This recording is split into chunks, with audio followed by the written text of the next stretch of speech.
Where's my music?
So look at myself.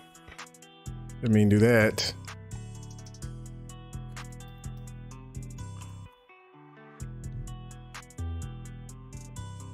Oh, that is small.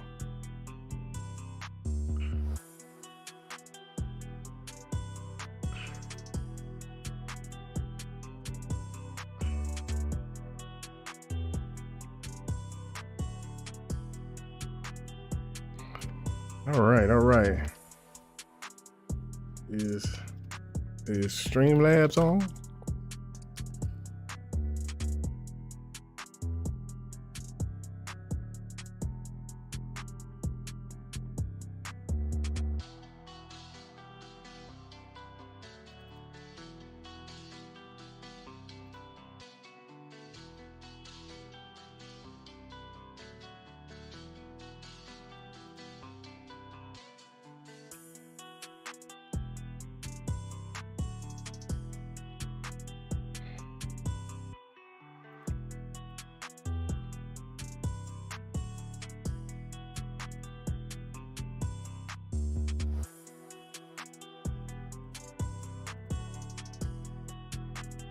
Oh, why is it stuck on this?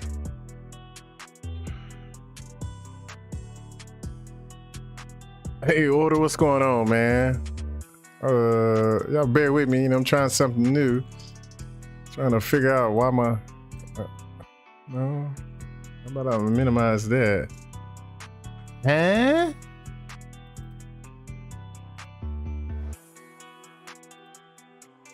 Thank you, okay.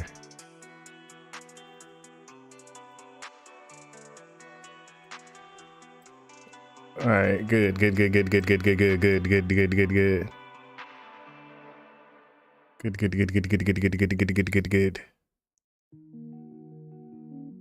Hey man, we've been doing a little reacting to some debates here. I've been I'm interested in religious debates. It intrigues me. Y'all just hold on a second. Religious debates. It intrigues me.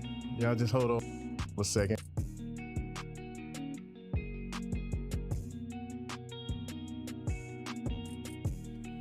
I think that's way too loud. Let me turn that down.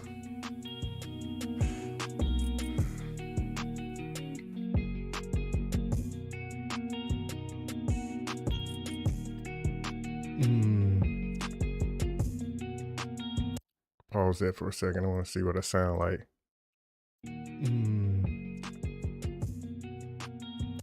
Pause that for a second. I want to see what I sound like. Okay.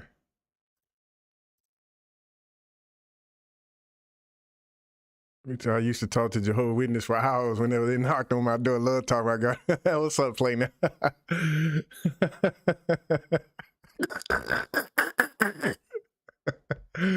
You got me giggling. I'm giggling already. All right. Okay. Let's get into this. Turn my music back on. As you guys can see, let's maximize this one.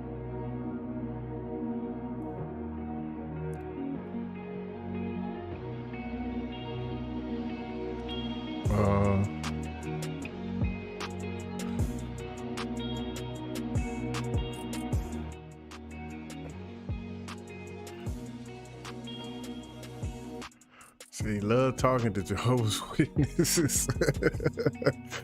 Hold on, let me make sure my chat is coming through as well. Giggling over here.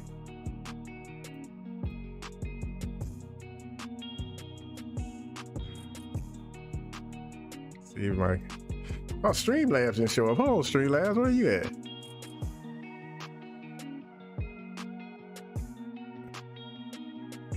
Hold on, y'all.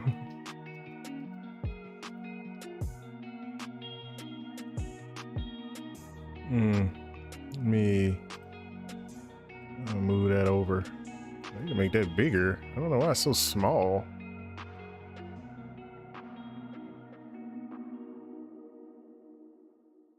Oh, wait a minute, let me get Streamlabs working. She act like she don't wanna.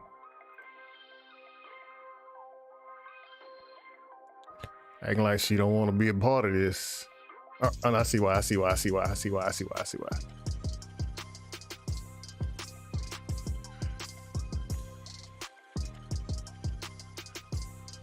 why. It's interesting talking to Muslims and Christians alike. Yeah, yeah, right. I'm hoping we get some people who are Muslims or Christians to come in and explain a couple of things. You know, because I like to learn. You know, like to learn. Right, somebody's calling me. Sorry, I don't know who that is.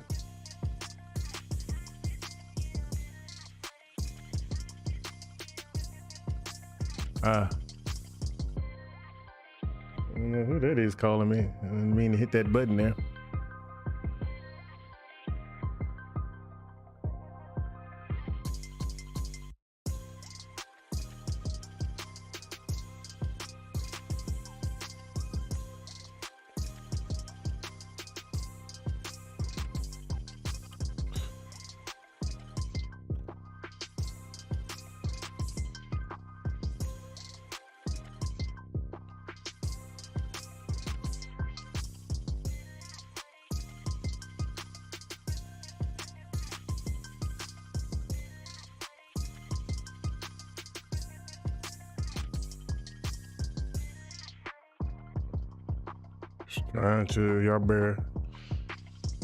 Trying to get this together. Okay.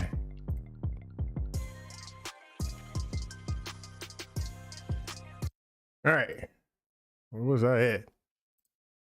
Looking at talking about Jewish guy and Muslim. Who's this? Hold on, guys.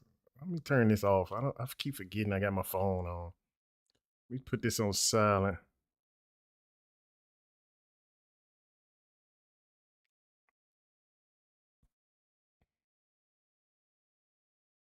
I'll call you back later, guy. Call you back later, guy.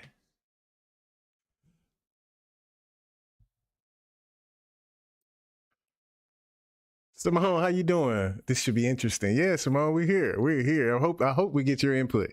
I'll probably do some gaming later, Simone. So, you know, welcome as usual. Let's do this, right? Jewish guy and Muslims. Hold on, I need to record this. Hold on, I got to make sure I record these.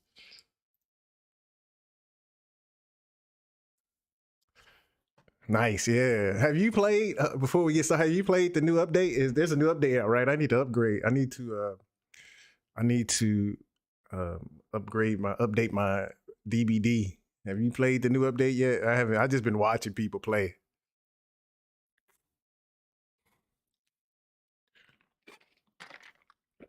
That's all I've been doing, watching people play. I think sometimes it's more fun, it's more entertaining just watching other people play the game than playing the game. To me, you sure have. How have you liked it?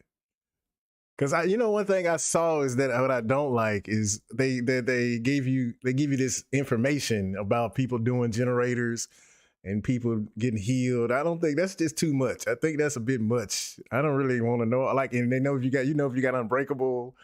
I think that's too much. I'd rather for them have done changed, upgraded the perks, and stop nerfing perks or something like that, and improve the killers. Made some of the killers more viable or something. Anyway, this is Jewish guy and Muslims debate Israelites. Who is Israel? Now, I always wonder, like, I always question, like, what is a Jewish person? What is a Muslim? I don't know, right? Because everybody, like a Jewish person, you can get 30 Jewish people or 30 so-called Muslims in a room, and everybody has different perspectives. So what is the real version, or what do you define? How do you define? What's the real definition of these terms? But let's just see what these people. This is 17 minutes long, so let's check it out. Well, that's loud. Kanye wears shoes or Ye shoes. He got Yeezys on his feet. And he's talking. How you feel about Kanye West, man? Whoa. I don't like you, but I like what y'all do. All right? In other words, all right? What makes you a Jew, boy? Yeah, you, boy. Israel are descendants of Jacob. Hey, play now. Yeah, I don't know. I don't know who Jacob is. Like I said, I don't know. I don't believe in any characters in the Bible are really real. Now, there might be some that actually existed. Like, I don't think Jacob existed. This is my point of view, but I think you're right about that. I think they're descendants of Jacob, but you know what I'm saying? So here's my thing. Like, are you really something if it didn't exist? Like, could you be, like, if some people said I'm Santa Clausites, right? I'm Santa Clausites. Is that really a thing, or are those just titles, right? And then what makes you something? I know people say culture, language, and all that, but wouldn't that just be made up? Like, I'm Spider-Manites. Would that be would people recognize that? So if, those are the questions I have. Like, if these people never existed, then how do you really say that you are something? It is just me, though. I understand people, they believe and people have beliefs, but the first question would be, you would have to define what a God is. Because I believe all this stems from a belief in a so-called entity called God, right? So I would like to understand what is a God. But let's finish watching this guy. This is going to be fun. Here's the thing I hope they don't get so combative and argumentative, and let's just hopefully hear what they have to say. Well, countries also just make up things, yeah. People make up things every day, right? You right about that, play now. You was what? I was born from God. You were born from God. But like, I don't know how to explain it. Do you even believe in God? Yeah, of course. What's your God name? Hashem. What does Hashem mean? That means the name. I know. That's not God's name. That's not his name, though. That's not his name. And I asked you what his name. You say his name is Hashem. You just admit that's not his name. Give me Revelation 2, man. That's what your people call him. Because what? Hold on, I got my Bible. Give me Malachi chapter Bible, 3. right? Because his name is dreadful among you. Hold on. Malachi. Right, give me that. Malachi. ASAP, man. All right? Got my Bible with me. And that's why you don't know God's name, man. They 3 and 14. 1 and 14. Malachi 1 and 14. Malachi 1 and 14. Hold on, people. Malachi 1 and 14. I want to make sure now this is the New International Bible, New American Standard Bible I'm looking at. Malachi 1 and 14. I like to read along. Like, that's what they do in church. You read along. Hey, George boy. All right. We're going to put you in. I don't know. That ain't me. That ain't All right, me. That's you them too, going man. out. You too. Where you from? Turkey. What? Turkey. You got teeth? Yeah. I can't even see your teeth, man. But check this out, man. It's see, this is another thing. Sometimes when people have discussions, we do name calling, and instead of just getting to the information. I just like getting to the information, man. I like to hear what they had to say. Let's see.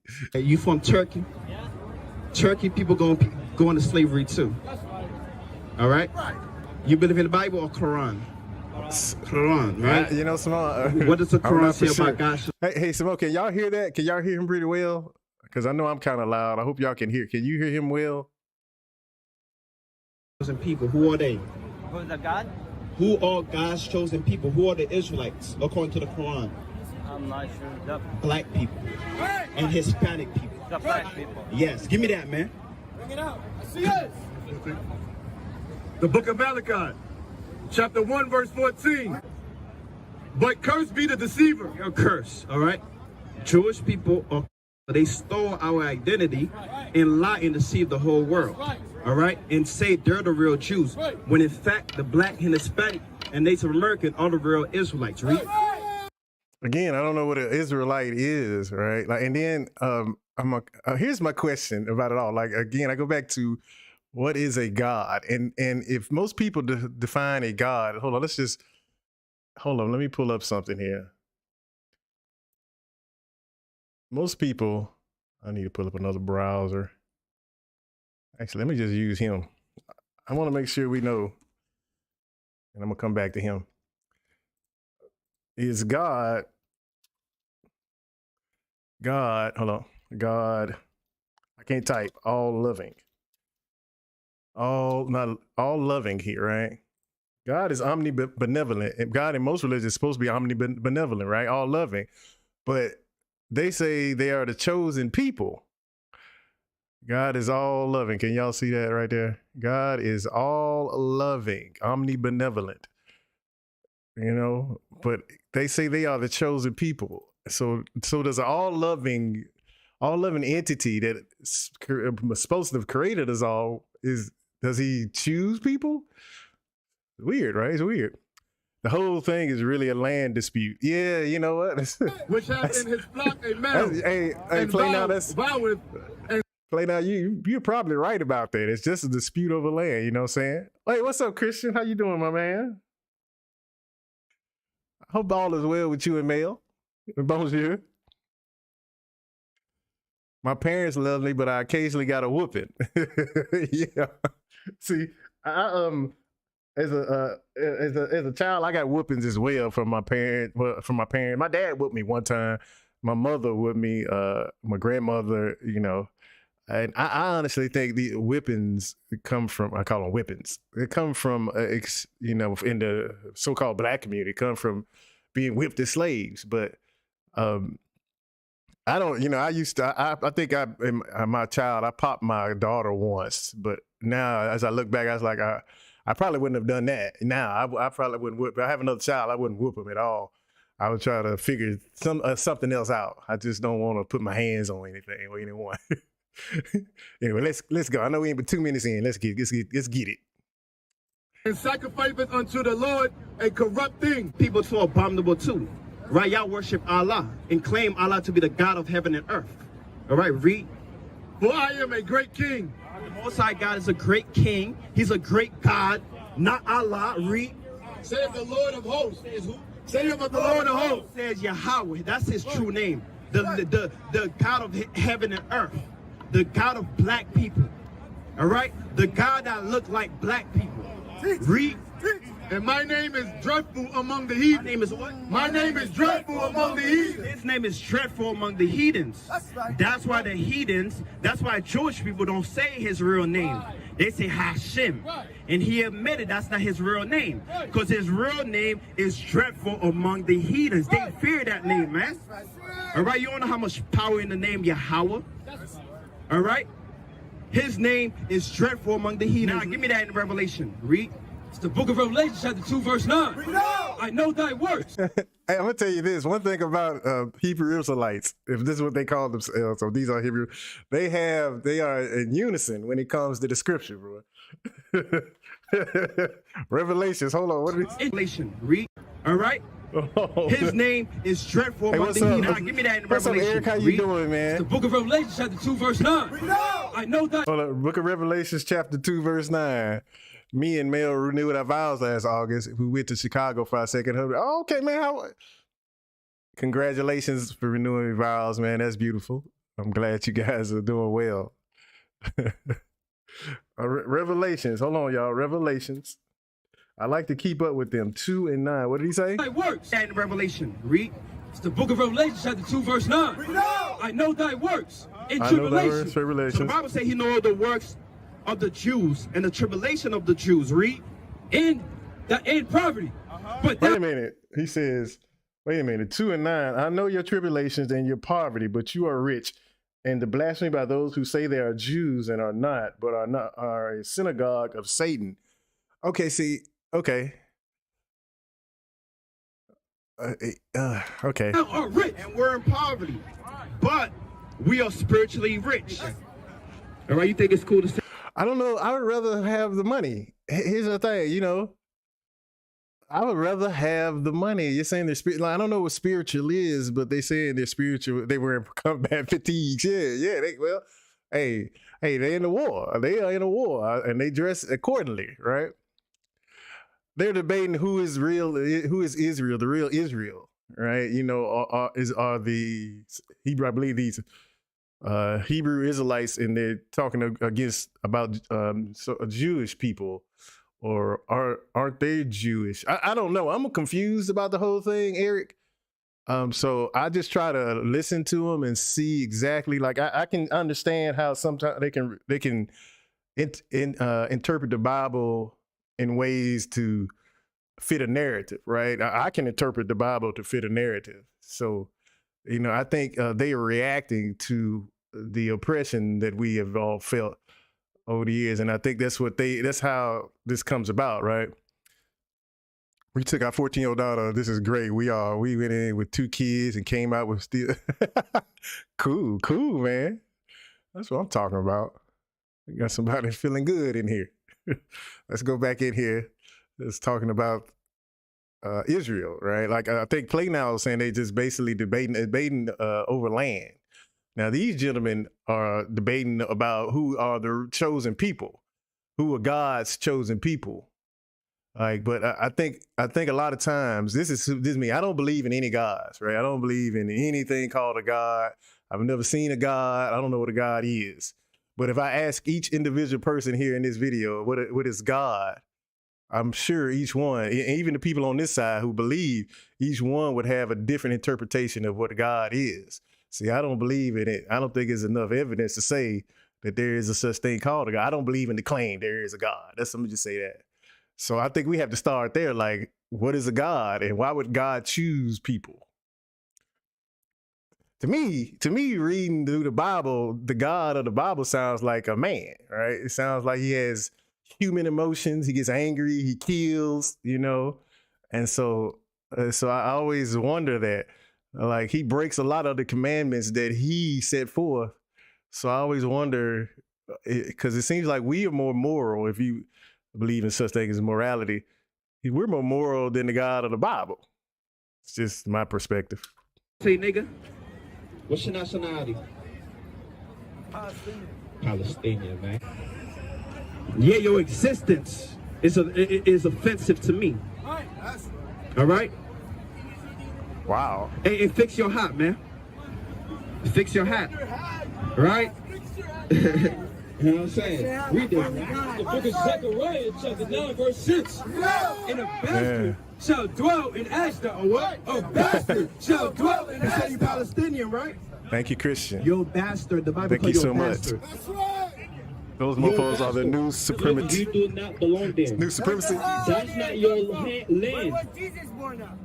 That's not your land. Jesus was a real Jew. A real black man. Oh, that was. No, he wasn't. I'm gonna have to fix that. No, he wasn't. Well, thank you, Christian. Thank you again, Prove it, Christian. man. Where in the Bible say Jesus was a Palestinian Jew? All right, you don't have to. Where you read about Jesus, dummy? The Bible. All right? And that's why them Jewish people are killing y'all over there in Palestine, man. All right? And I pray they keep killing y'all. All right, see, that's a little harsh, right? I don't think we don't have to be combative to have even religious conversations, man. What's going on here? We just reacting. I like reacting to religious conversations. Like, I believe religion, the belief in religion, which I define religion as a strong belief backed by action, is kind of controls our mentality. Like I believe 80% of the people on the planet believe in a God, and I believe, you know, it's I think it's important to understand people's perspectives on it. Christian, thank you, man. I think my alerts are coming in late. I'm gonna have to fix that. I'm gonna have to call Corey back in a second. Hold on a second, y'all. Let me fix this. It's coming in so late.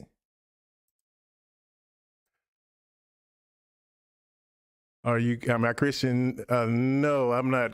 I'm not Christian. I believe only religion I believe in is logic. I follow logic. Man. I don't believe in Christianity or any of the Abrahamic beliefs. I don't believe in any of them. You want to subscribe? Greatly appreciate it. I spent a whole lot of time in New York City growing up. These guys do not debate. I'm gonna have to fix that. These guys do not debate. These guys are as militant as it gets. They don't discuss things, as you can see. You know, here's the thing though, right? They do come off combative, as I say that word a lot. They do come off that way, but they are very knowledgeable. And like a lot of them are biblical scholars, if you know what I mean. They know a lot about the Bible, and a lot of stuff they say, like they can quote the Bible to you back and forth, which is impressive to me. So, you know, I don't want to denigrate or belittle any of these people, but I just think that we don't have to name call or be combative with each other. Even though anytime you discuss religion with anyone, it gets combative, and I'm trying not to be that way. I love logic. Hey, thank you again, Chris. Shout out to the lovely Simone. She gives Detroit beauty. Yeah, Simone is awesome, man. She is wonderful. I have to fix that. Again, this is something new I'm doing. So I got to fix that. Shout out to the lovely Simone.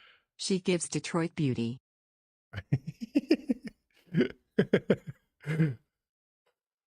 I only male logic because I'm a man, no feelings.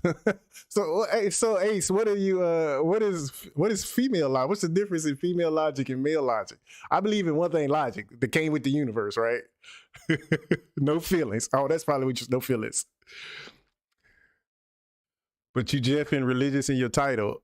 Repping. Yeah, I'm just watching religion. I just say religious debates because it might go from Jewish to, it might go a Christian to Baptist, whatever I find is. So I just put religious debates, you know. I didn't know logic had a gender. No, I don't, you know, I think logic, I just follow logic, right? Here's the thing, right? I listened to a gentleman named Neely Fuller Jr. And he speaks a lot about logic, right? And I like to, and he also speaks a lot about justice. And that's what I'm kind of looking for. I want to promote justice, which means to him, and I kind of adopted the definition that, you know, guaranteeing no one is mistreated and guaranteeing the people that need help get the most constructive help. That's what I believe in. You know what I'm saying? Like, see, so that's what I believe. Females can get emotional. Okay, we'll move on from that. We're not gonna get into the debate of females versus males. So I choose that title when you're not religious. Oh, but these are religious debates. I'm saying these are the debates I'm watching are religious, Ace. I mean, you get what I'm saying? Like I could have just said Jewish guy Muslims debate, but I believe I'm gonna lump all this into religion because most people understand that it's religion, right? Oh man, anytime, brother. I appreciate Christian. I appreciate you again, man. And Simone Melanie agrees. You are lovely. Yes. Whoa. What is? Simone is the best. We already know that. That thing is coming in late. I'm gonna have to fix that.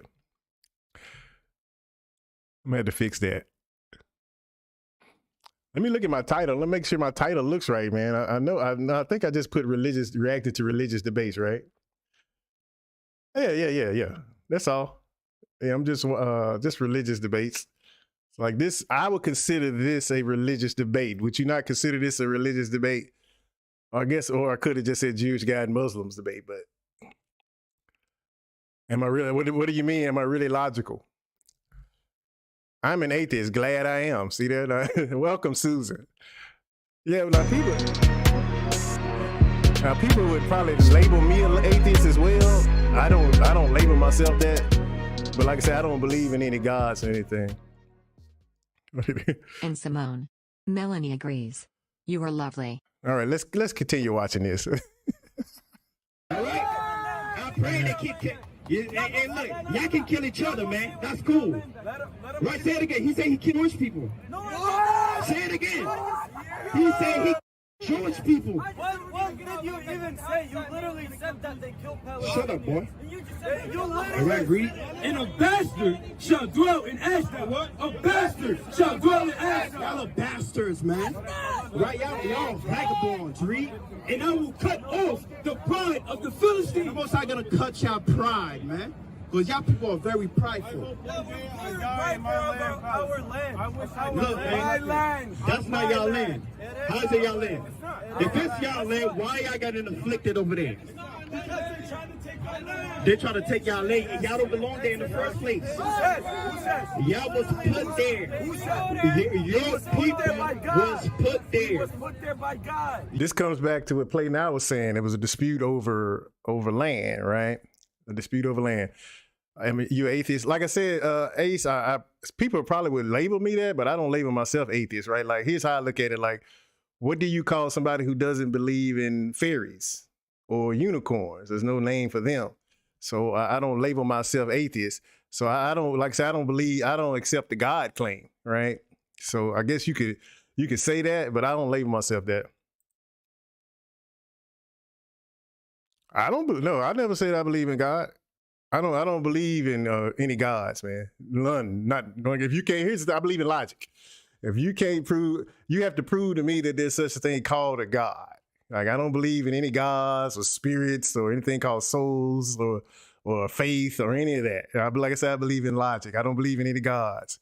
You said I was what? An atheist? No, I said you probably could label me that because I don't believe the God claim. So yeah, I don't believe in a God. Whatever it is, I can prove it. You can prove what? There's a proving a God? If you could do that, man, please prove it here today, man. If you can prove that here, right now, this channel is going to blow up. If you can prove without a doubt that there's such thing called a God, this channel is about to get so many views. Atheist and agnostic. Yeah, see, there's a deal. Yeah. There is a God. Okay, hey, if you believe, that's fine. I just don't believe that there is one. You know, like I said, I would like to know what it is. Okay, Ace, we're gonna finish watching this, but Ace, can you define what a God is? And let me get back to, let's listen a little more of this while you define it. Your people from Mecca. All right? And guess what? Mecca was a slave market. You see? Put down with these demons, man. How you feel about slavery? Your people had black people enslaved. All right, let me tell you. No, tell me about this. We never accepted slavery. You don't know what you're talking about. Mecca. You're talking this. Yeah, Muslims. Yes, sir. Mecca, your holy site, had black slaves. Can I talk? That's a fact. And Muhammad, a false prophet, had black slaves. I believe I'm not 100% sure of that, but I believe he's correct on that. Like I said, these guys, they do their research. And I don't want to back him up because I don't want to say I know. I can't believe in a God that allows so much suffering, pain and suffering, right, Susan? Like I ask a lot of people, if there was a God, why did the trans-Sub-Saharan slave trade take place? Why did he allow the transatlantic slave trade to take place?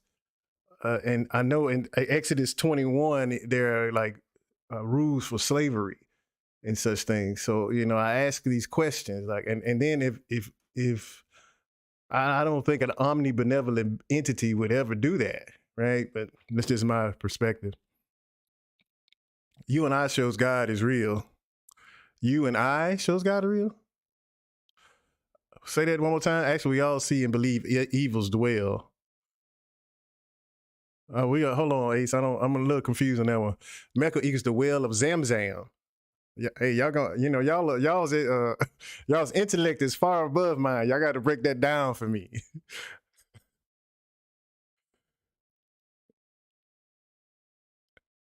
Now, see, you gotta, hey, Ace, you had to tell me what is an evil. Like, I don't believe in such thing as evil. I just believe like do or do not, right? Actually, we all see and believe evils dwell. Yeah, I see bad things or incorrect things or destructive things happen all the time. Like there's been so many so-called mass shootings here in the last month or so. And I don't believe any omnibenevolent being or entity would allow that. But if you're speaking of the being in the Bible, I mean, he kills children maliciously. Again, my perspective. Nobody else's. Don't jump on me from my perspective. It's just, like I said, when logically speaking, I wouldn't allow that if I was all loving. He freed the slaves. He freed what slave? What slave he freed? When he had black slaves. Raise your hand. Yes, you may. Boy. Okay. Muhammad, there was a slave. His name was Bilal. He took the slave Bilal, and he was. Hey man, give me that. Where else is that guy? Give me that. Show this demon. All right. Show this abomination that Muhammad had a black slave. All right. Raise your hand, boy. Freed the slave. You raise your hand because you're a boy. Who freed the slave? Yeah, and I'm better than you. Give me the Robert 7 and 6. Right, give me that source, man. Read. This is the book of Deuteronomy, chapter 7, verse 6. Y'all know the Quran said we're better than y'all, right? Yeah? Alright, let's bring it out. Let's bring it out. Right, give me that first. Yeah, because the Quran's full of paper to us. So we gotta dig it up where we burn that and show you that your dirty ass book say we're better than you, boy. Read. God, this is Surah 3, verse 3. Step by step, he has sent the scripture down to you, prophet, with the truth. No, I need Surah 122. That's what I need. All right. Hey, have some respect for your book. All right. We about to bring out your book. All right, give me that, man. Read. This is Surah 2, verse 122. Children of Israel. Children of who? Children of Israel. Who? Children of Israel. Children of Israel. Harmonizing. Remember how I blessed you. Remember how I blessed you. So Allah said He blessed the children of Israel. Read. And favored you. And what? And favored you. And favored you. Allah said He favored us. Read over other people. Over what? Over other people. Over what? Over other people. Allah. Hey, hold on, man. Somebody got to explain this. Allah, your God, right? The God that you created said He. Like I said, these guys are very knowledgeable when it comes to scripture, even the Quran, I say. Jews are descendants of Isaac. Muslims are descendants of Ishmael. Hagar and Ishmael were dying in the desert, and God spoke to Hagar and told her where to find water. Well, it was, okay, thank you, man. Thank you, okay. See, I'm not, like I said, I'm not a scholar in any of this, and I like to learn, so I appreciate your input there, man. I spoke to Hagar and told her where to find Zam, the well of Zamzam, came Mecca. That's interesting. These guys are ridiculous. Again, all right. I think they just they don't want to my perspective is they created or invented their own belief because they didn't want to believe in the so-called, I guess, white Jesus or the white God, whatever that is. So we invent new religions, right? And I think all of it is just made to make us feel better, right? I think that's what it is. I think my friend told me, he's like, I believe because it makes me feel good. And that's an honest answer, and I believe that. I'm not knowledgeable enough in this field to make a valid argument, so I'm learning too. It's interesting to sit back and listen. Yeah, it is, Eric, man. I'm with you, Eric. I'm the same way. You know, I know, man. I learned like anybody, most people you talk to have a belief in a so-called God.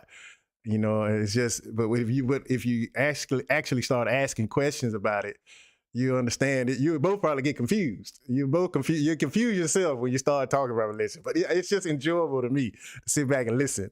Inside that little black box at Mecca is the water wheel. See, Play Now seems very knowledgeable about this. You know, I'm still learning, right? Reading from Sky Daddy's Big Book of Hey, that's a term I use, Susan. I got that from Sky Daddy, right? I use that term. I got that term from, I don't know if y'all watch Sonetta TV, from a guy named Brother Reggie. He said, he used to say Sky Daddy all the time. How you doing, Webster? Welcome. We are reacting to Jewish and Muslims. They're debating Israel. You know what I'm saying? Who the chosen people? Interesting. Favorite us. He favorite niggas. Like, yeah, so right there. So why, if anybody, I don't know if Ace is still in here, so why would the creator of all favor a certain group of people? I don't, that's the part where I get confused, all right? Why would he favor? How come he doesn't favor us all? Right? Why would he allow a certain group of people to mistreat a whole other group of people for hundreds of thousands of years? It seems illogical to me.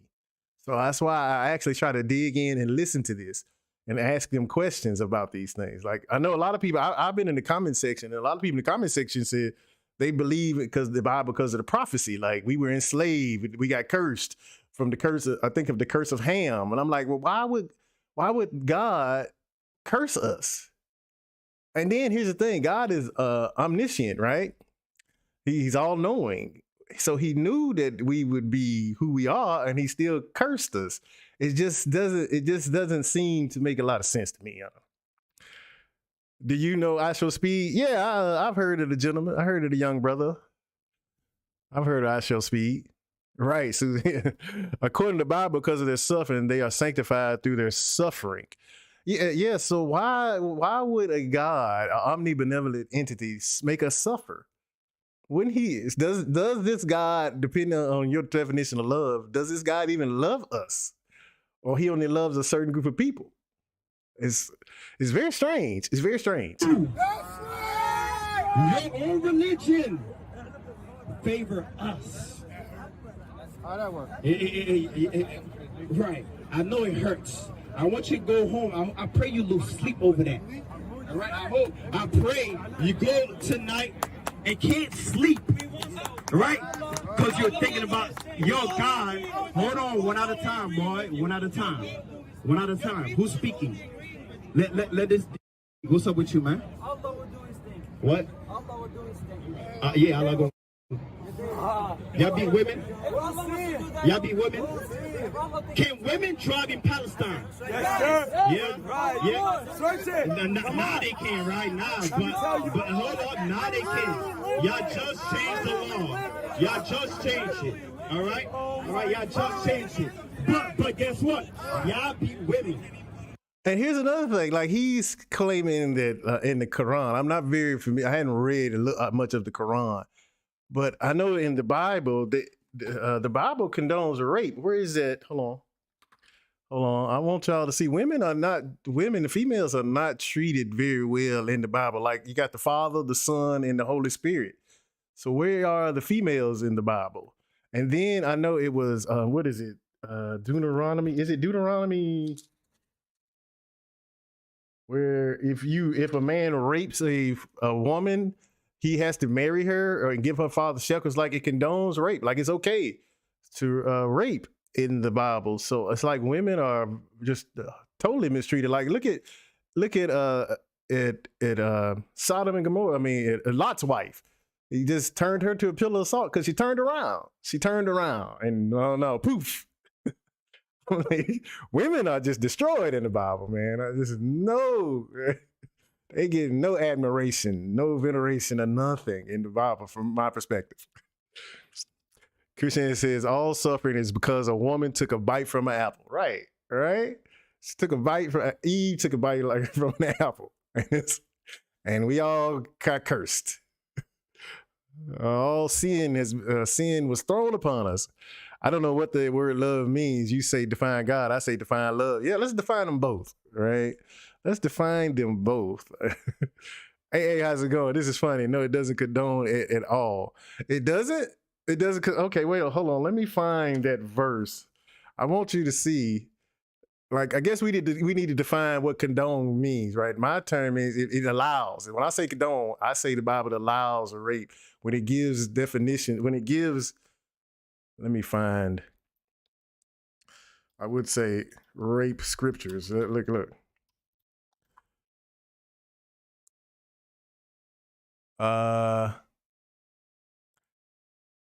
He when I listen to, and let me hold on a second. Let me find it.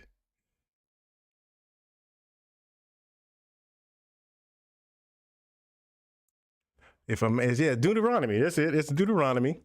If a man meets a virgin who is not betrothed and seizes her and lies with her, they are found. The man who lay with her should give to the father of the young woman 50 shekels of silver, and she should be his wife.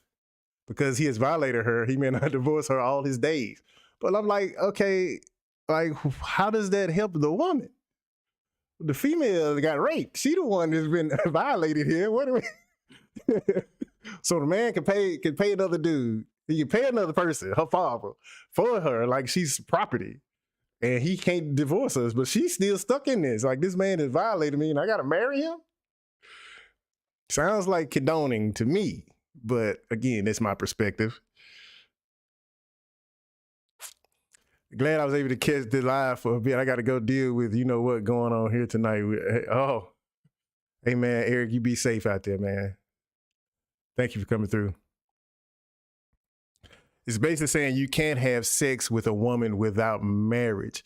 Well, it doesn't. Hey, it doesn't say that. How come it just doesn't say that? How come it say do not have sex as people before marriage? Why does it say a woman? Why do you have to? Why do you have to specify a woman? Right? Oh yeah, you're good. Yeah, it's just my perspective. Like, you know what I'm saying? Everybody has different perspectives. It's just how I interpret it. Right? So, you know, but I would think it would say people, you shouldn't have, as people, not have sex until marriage, instead of saying you should not be with a woman.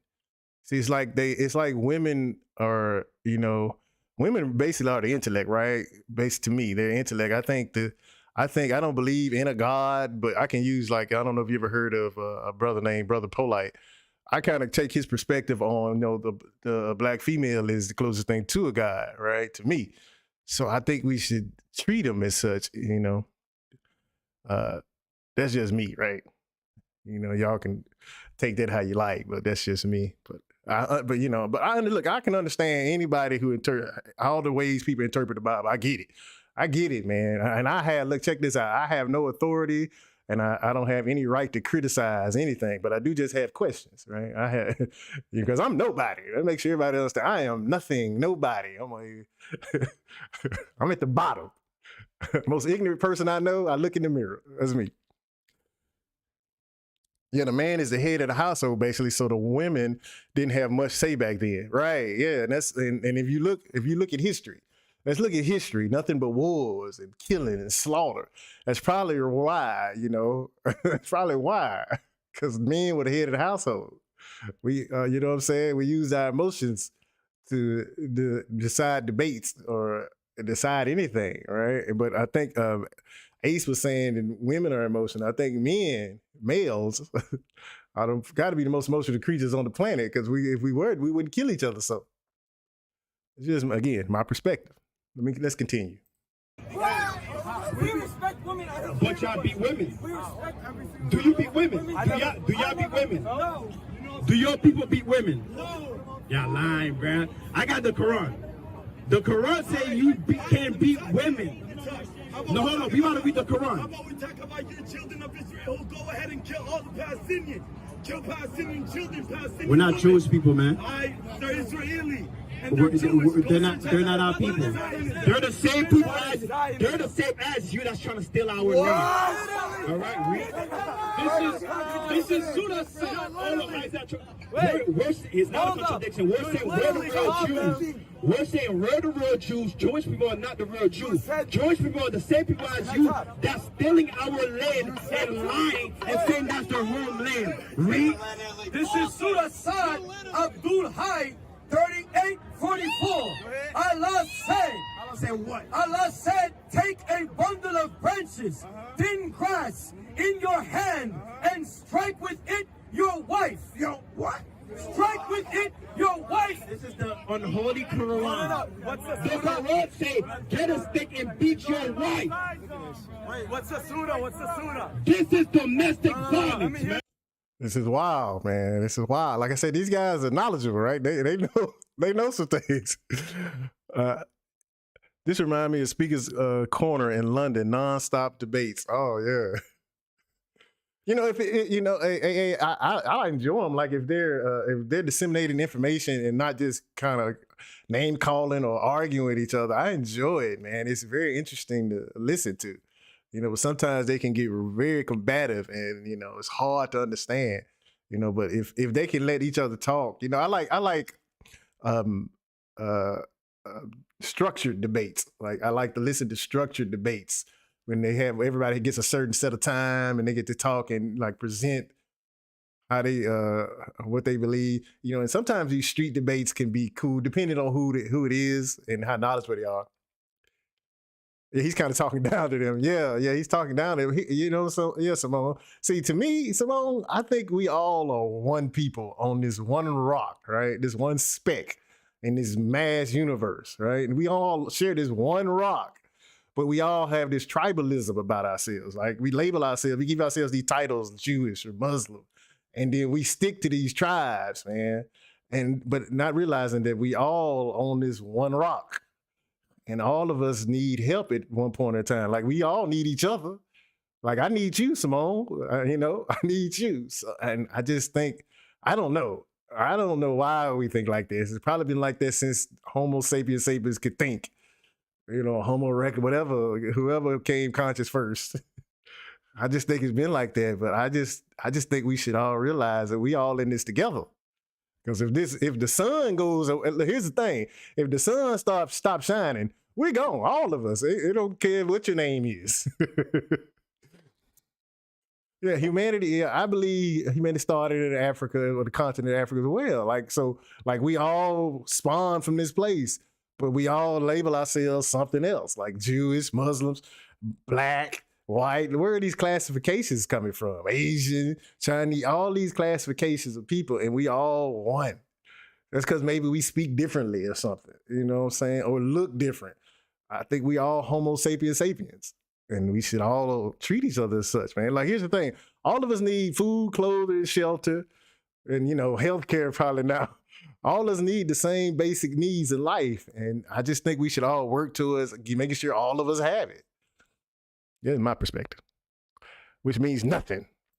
What's a surah? Due to colonialism. Yeah, due to even got flags. Like I don't even know what a flag means. Like I relate to any flag. I relate to any flag the same way that flag relates to me. So you know what I'm saying? Divide and conquer, right? Divide and conquer. Like none of us own any of this stuff, right? In 60 years, I won't be here. If I own something, I won't be here. So I won't own it when I'm gone. So I think we should all try to give each other the best opportunity in life. Right.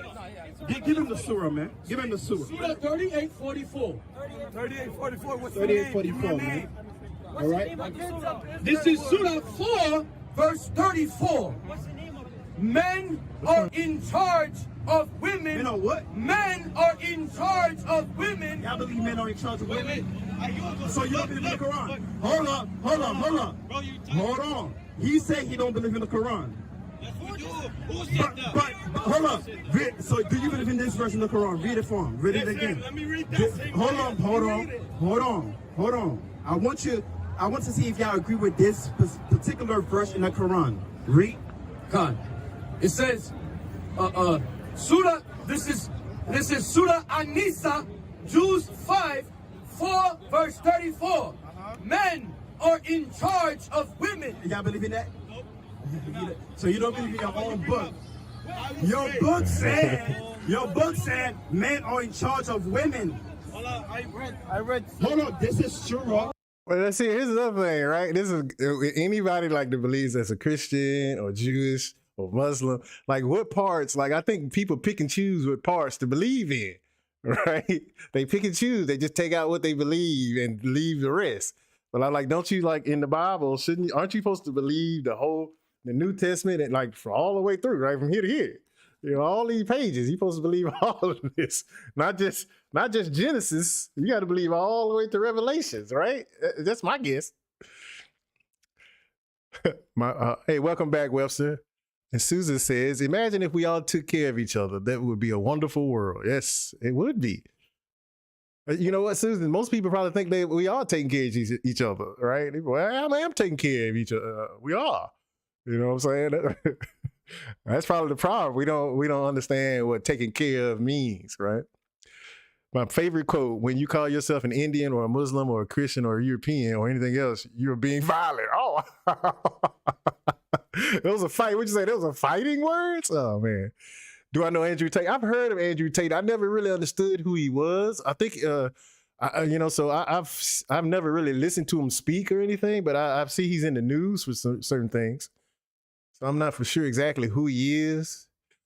I wish him well, whoever he might be, but So man who is seeking to understand violence does not belong to any country, to any religion, to any political party or partial system. He is concerned with the total understanding of mankind. That's a nice quote right there. You know what I'm saying? The total understanding of mankind. I like that. That's beautiful. I don't know if I can pin that. I like that quote though. I like that quote. Hold on, I like that. That's a beautiful quote there. I'm gonna pin that quote. That's a nice quote. We're gonna pin that.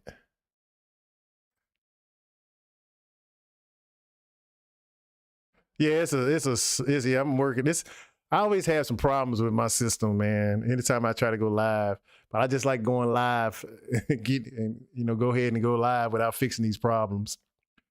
But I can see it. I have it should be, I think I have another spot here where I see it comes in before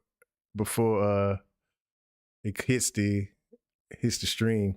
It's by Judah Krishnamurti. Yeah, that's a nice quote. All right, let's finish this up. We still got 5 minutes. 5 minutes left. 34. How about you don't take anything, please? I'm gonna ask for one thing. Let me see. This I want is. to read it. I want to read it with my own eyes. Surah An-Nisa, Jews 5, right? He's 1/4. He's 9. This is your translation. Hey.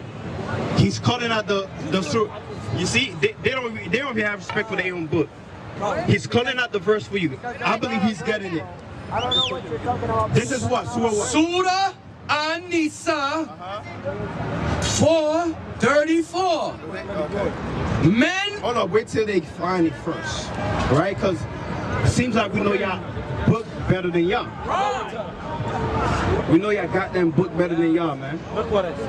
It says, take in your hand a bundle of brushes. And Hold on. We say surah. I'm showing 4 you. and 34. Let me see. You're on the wrong verse. Yeah, that verse, you brought it up, though. You brought it up. Now we're here. Okay, you was reading a fake one. He was reading a fake one. Let me read it. Hold on. Hold on, let me see it. Hold on. He called it out for you. Get it on your phone. Look what it says. You're in the wrong verse. It's surah. Call it out for him, man. Surah 4. Surah chapter 4. Verse 34. What surah are you in? he in 38. You're in 38. You're in the wrong verse.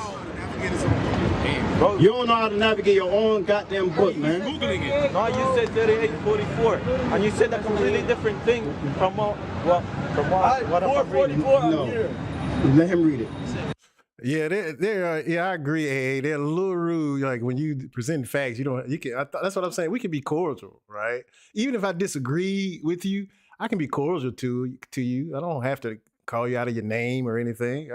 You know what I'm saying? Because I don't think if you're rude or argumentative that way, I don't think you can get an understanding of anybody's perspective, right? You just you actually don't even care about what they think. You just want to name call and be right. You know, I used to be like that. You know what I'm saying? I used to not want to listen to you. I always thought I was right. You know, I've changed my mentality. So, you know, I want to understand how people think, even though I do have my own perspective. You know what I'm saying? I do have my own perspective. And like I said, I don't agree with either one of them. And, you know what I'm saying? But I can listen and understand their point of view. And I don't have to denigrate you at all. Read it loud. You want me to read it? Loud, yeah. Have you not seen those who were given a portion of What story is that? This is 444. 34, man. Oh. Y'all niggas dumb, man.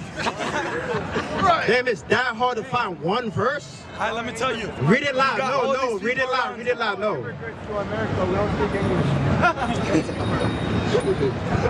I'm saying, I'm take this.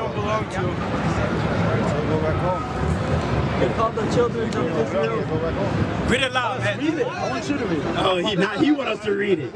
Now he want us to read it, man. Look, man. Put the camera on these, man. Right, these niggas don't know their Bible, man. Read. Surah 4:34. Men are in charge of women. Men are what? Men are in charge of Men are women. what? Men are in charge of women by right of what Allah has given one over the other and what they spend for maintenance from their wealth. So righteous women. So you gotta do maintenance on women like a building. No, that's gotta be. Yes, read. So righteous women. That's your Quran, read. So righteous women are devoutly obedient, guarding in the husband's absence what Allah. Don't come say it's a lie now when your boy tell me to read it, read. So righteous women are devoutly obedient, guarding in the husband's absence what Allah would have them guard. But those wives, those rebellious wives, read. from whom you fear arrogance, first advise them. Right, if your wife is being disrespectful to you, advise her first, read. Then, if they persist, forsake them in bed. Forsake them in bed, meaning what? Don't have sex with them. And that's against the Bible, read. And finally Do what? strike them. Do what? Strike them. Do what? Strike them. Yo, on Holy Quran say you can beat your wife. It says. Explain this, man. No. Let me talk. Hold on. He told me to read it, so I want you to explain it. I got the translation. Hold on. Let him explain it. Nice, quiet. Hey, that nigga's still a virgin, man. Right? Cause that verse don't apply to you. All right, so I heard enough of them. A lot of name calling going on there. Now, but again, though, like he's speaking of the Quran, how they have the Quran doesn't have. I guess he's saying they don't have a lot of admiration for females, but the Bible again doesn't seem to put females in this positive view. From my perspective, that's just my perspective, man. I don't know. I don't know many religions so-called religions that do, right? Women, where are their women, right? There are a lot of female Hebrew Israelites out there, you know. But I get your point. Bible is not much better, right? The Bible isn't much better, right? To me, you know, not much better at all, man. Not much better at all. All right, let's move on to another one, man. That was a pretty long one. Hold on, I think I got another one. This is one, hold on a second here. Where was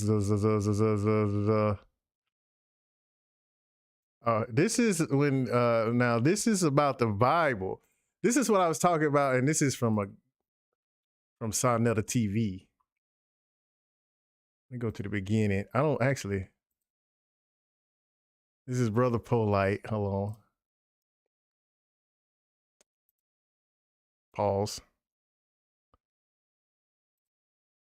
I enjoy listening to. All right, this is Brother Polite versus GMS Israelites. Again, Hebrew Israelites. Hebrew Israelites have been in the spotlight a lot lately, probably because of Kanye and Kyrie Irving, which is, it's cool. Is rape legal in the Bible? Right? I was speaking about this before. Is it polite fraud? I don't know. I don't. I don't know much of what Polite does in his personal life. I just listen to the information, right? So I don't know what you mean by fraud or anything. I just like the conversation. Like for Polite, when he's disseminating information, it's clear. I can understand what he's saying, and I tend to agree to some things that he says. But let's just listen to some of this, and we can discuss it as we go. I probably won't play the whole video, but we'll just listen to some. If you like logic, you should consider reacting to Jake. Jonah, God called Jonah. I will pull him up, play now, because I like the people talk about, if you talk about logic, right? Like following logic, sound reasoning. Like if you make sound reason, like I know most of my life, I never made sound reasoning in any decision I made. Most of the decisions I made were destructive. Again, when I think of ignorant, I look in the mirror. You know what I'm saying? Before I talk about anybody else, I go look in the mirror and see the ignorance. And so that's why I say I'm not qualified to criticize anybody, but I do like to listen and try to learn. Jonah to go and preach to the Ninevites, right? Jonah said, "Nah, I ain't preaching to no Ninevites. I'm going to Spain." That's right. You know what God did? He caused a big fish to come up and swallow him and take him all the way back to preach to the Ninevites. What kind of fish was that? Yeah, what kind of fish? Well, they say a whale, but in the Hebrew, he said a fish. Right? In the Hebrew, it says that's a good question, right? That's a good question. Okay, so Jonah got swallowed by a whale. He survived for 3 days and he came out alive. Interesting. Very interesting. I don't know if it was a whale. Maybe it was a big fish. I want to say. I don't know. Yeah, I can fully trust another man. But man, see, it's tough. It's tough. Logic's hard too. It takes practice. Yeah, it takes a lot of practice. I'm still working, man. I'm still working on it, my brother. I'm gonna tell you that right now, man. Again, that's why I have no qualifications to criticize anybody. a big fish in the Hebrew. So you telling me you actually believe a fish swallowed him and brought him back? Absolutely, absolutely. I believe it. Hold on, man. You see, we know that a whale can only swallow nothing no more bigger than an orange. But it wasn't a whale. I know. That's what I understand this. I understand this perfectly. Yeah. I got you. Yeah. So what I'm saying is, what kind of entity swallowed this man whole? Hey, did he make it out alive? Did he make it out alive? So this big ass fish swallowed this man whole, and couldn't Hold up. Did I read this? I'm going. Oh, wait a minute. Can I read this? And he couldn't digest them. So what? What you say happened recently? A man survived being swallowed by a whale, even though it was for 40 seconds, but still. No, hey, wasn't this like 3 days though? What is the story of Jonah? What scripture is this? Let's look at this, man. Jonah whale. What is the scripture on that? It's the book of Jonah, I guess, but where at though? I want to know. I want to know the exact scripture. Jonah prayed to the Lord, his God, and Lord, his God, out of the fish's belly. What is that? Jonah 1 through. It's Jonah 1 through 4. I want to make sure. I want to look in my Bible and see.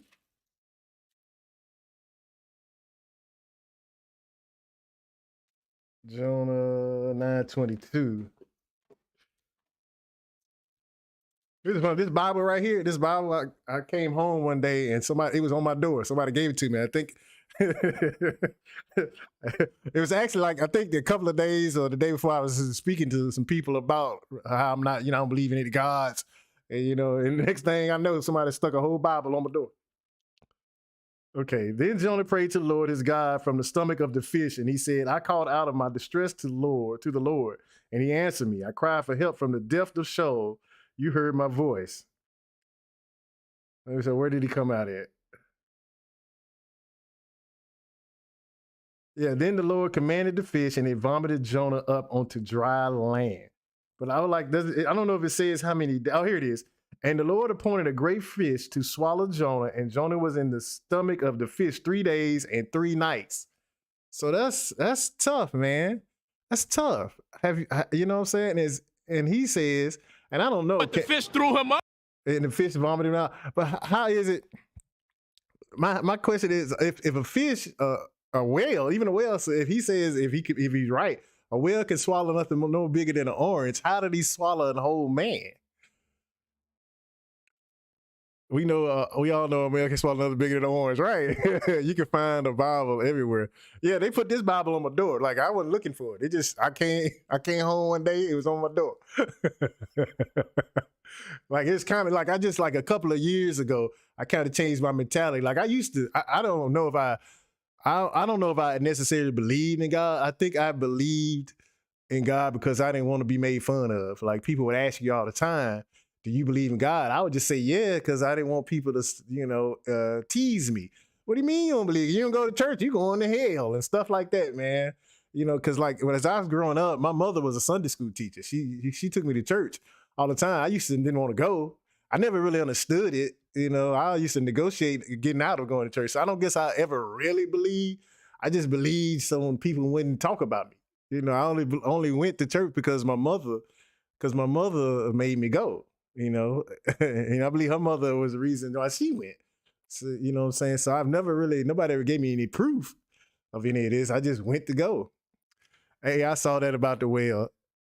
Oh yeah, so yeah, the whale that before I'm gonna look that up. Hold on a second. It happened, a man swallowed by whale. Man swallowed by whale. Michael Packard was trapped. I don't know if y'all can see that. Actually, let me make a bigger. Hold on. Let me make a bigger. Let me make this bigger. Browse to. Yeah. I want to make sure y'all can see this.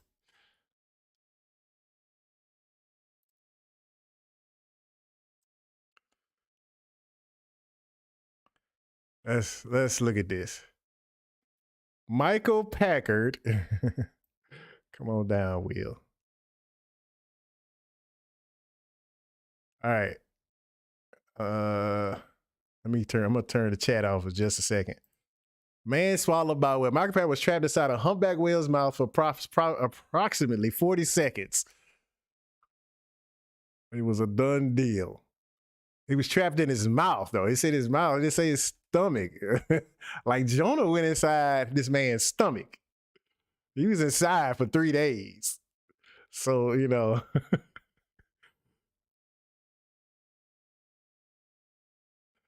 Let's see.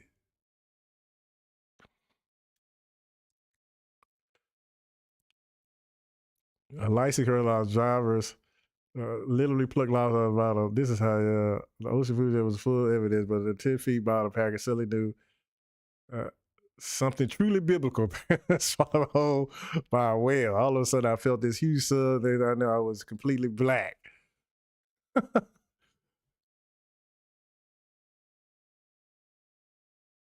Now, see, he said, I think they was just in his mouth now. He didn't say he was swallowed. Now, see, that's what people, I think they can say. I don't see where he said he swallowed him. He just put he was in his mouth. That's all I'm saying. All I'm saying, people.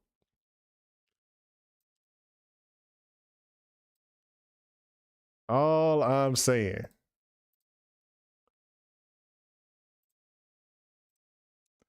That's all I'm saying. What y'all say? He was taking it to the whales, not swallow. Right. Everyone knows whales don't swallow. All right. Stop it. All right, let me finish this. Stop it. Exactly. It vomited up. It threw him up right on the beach. Y'all believe this? Yeah, I believe it. No, I do. I'm being honest with you. But here, the elder called for Job 41. Big ass fish. We're gonna swallow a big ass man and not digest him. Never mind if the fish exists or not. Let's get into the fact that fish didn't digest them. You don't know nothing about the Leviathan or the beast. Hold on. Hold on. What I'm saying is, hold on. Dinosaurs walk the earth. Do you agree that dinosaurs walk? Yeah, but I don't know about no dinosaurs that throw back up a man after he ate them. What I'm saying is, after 3 days. Hold on. I'm sorry, Webster. Thank you for subscribing, man. I am sorry. I meant to say that earlier. My alert. I don't know if my alert went off or not, but thank you, Webster. I meant to say that earlier. My apologies. Go back to it. Hold on, a human. It wasn't a whale. It wasn't a whale. The white man said. Hold on, a human being. A human being. It wasn't a whale. A human being stayed inside of a fish for 3 days. The fish swallowed the human being. The human being stayed alive for 3 days inside that fish. Yeah. And then the human being comes out. And we're also going to say that the fish controlled his body in such a way that he didn't try to digest the man. He just let the man chill out like this. Man. That's why. Hey, look. The white man. Hey, look. The white man can't even go to the bottom of the sea. He hasn't even discovered all of them living creatures under the sea. The white man thinks he got everything. He ain't got shit, man. That's right. There's creatures on this planet that the white man haven't discovered. That's why they're always exploring. Listen. The fish thing is, we got to get back to that. We got to find another day for this fish conversation. You know what I'm saying? Y'all not getting away with the big. That fish conversation is something else, man. It's something else now. Hey, and I know, that what you said, that story about that guy getting, they're going to use that. People are going to use that. They're going to use that. Yeah, can't get away from that fish story. You know, I don't know whales don't swallow. Y'all not gonna get away with that. Let me read this. There's an entity. Y'all almost have it too. Y'all should have never read that fish first. You won't get the fish. I was about to convert. Think too much. All right? I was about to convert to the fish. Well, if the Lord wants you, well, wait a minute. The Lord was with me up until the point.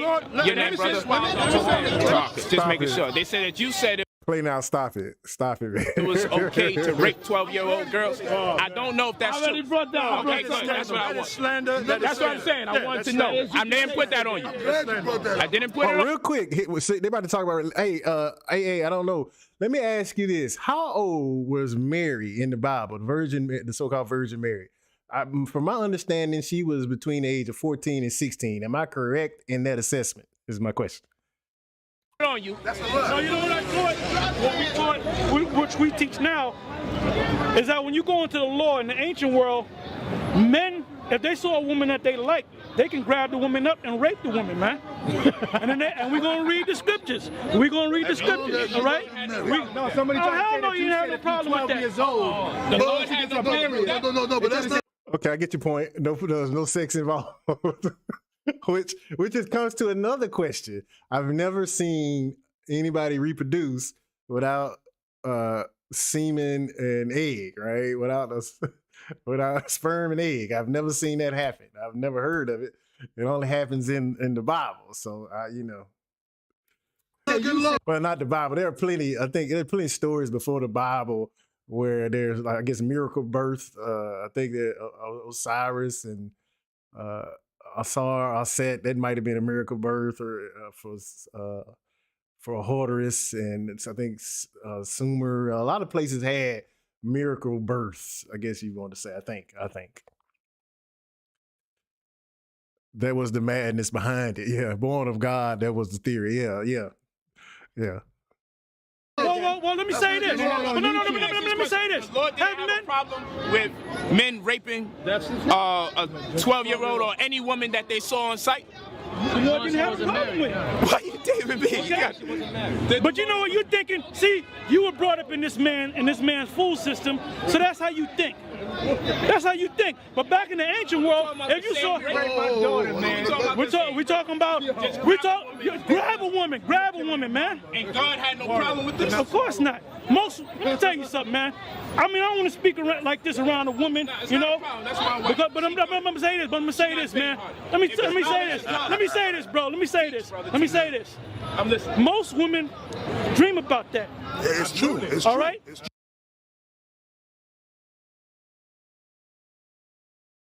Hold on, I don't know where my. Did y'all hear what that man said? You hear that? I don't know. I'll play that back.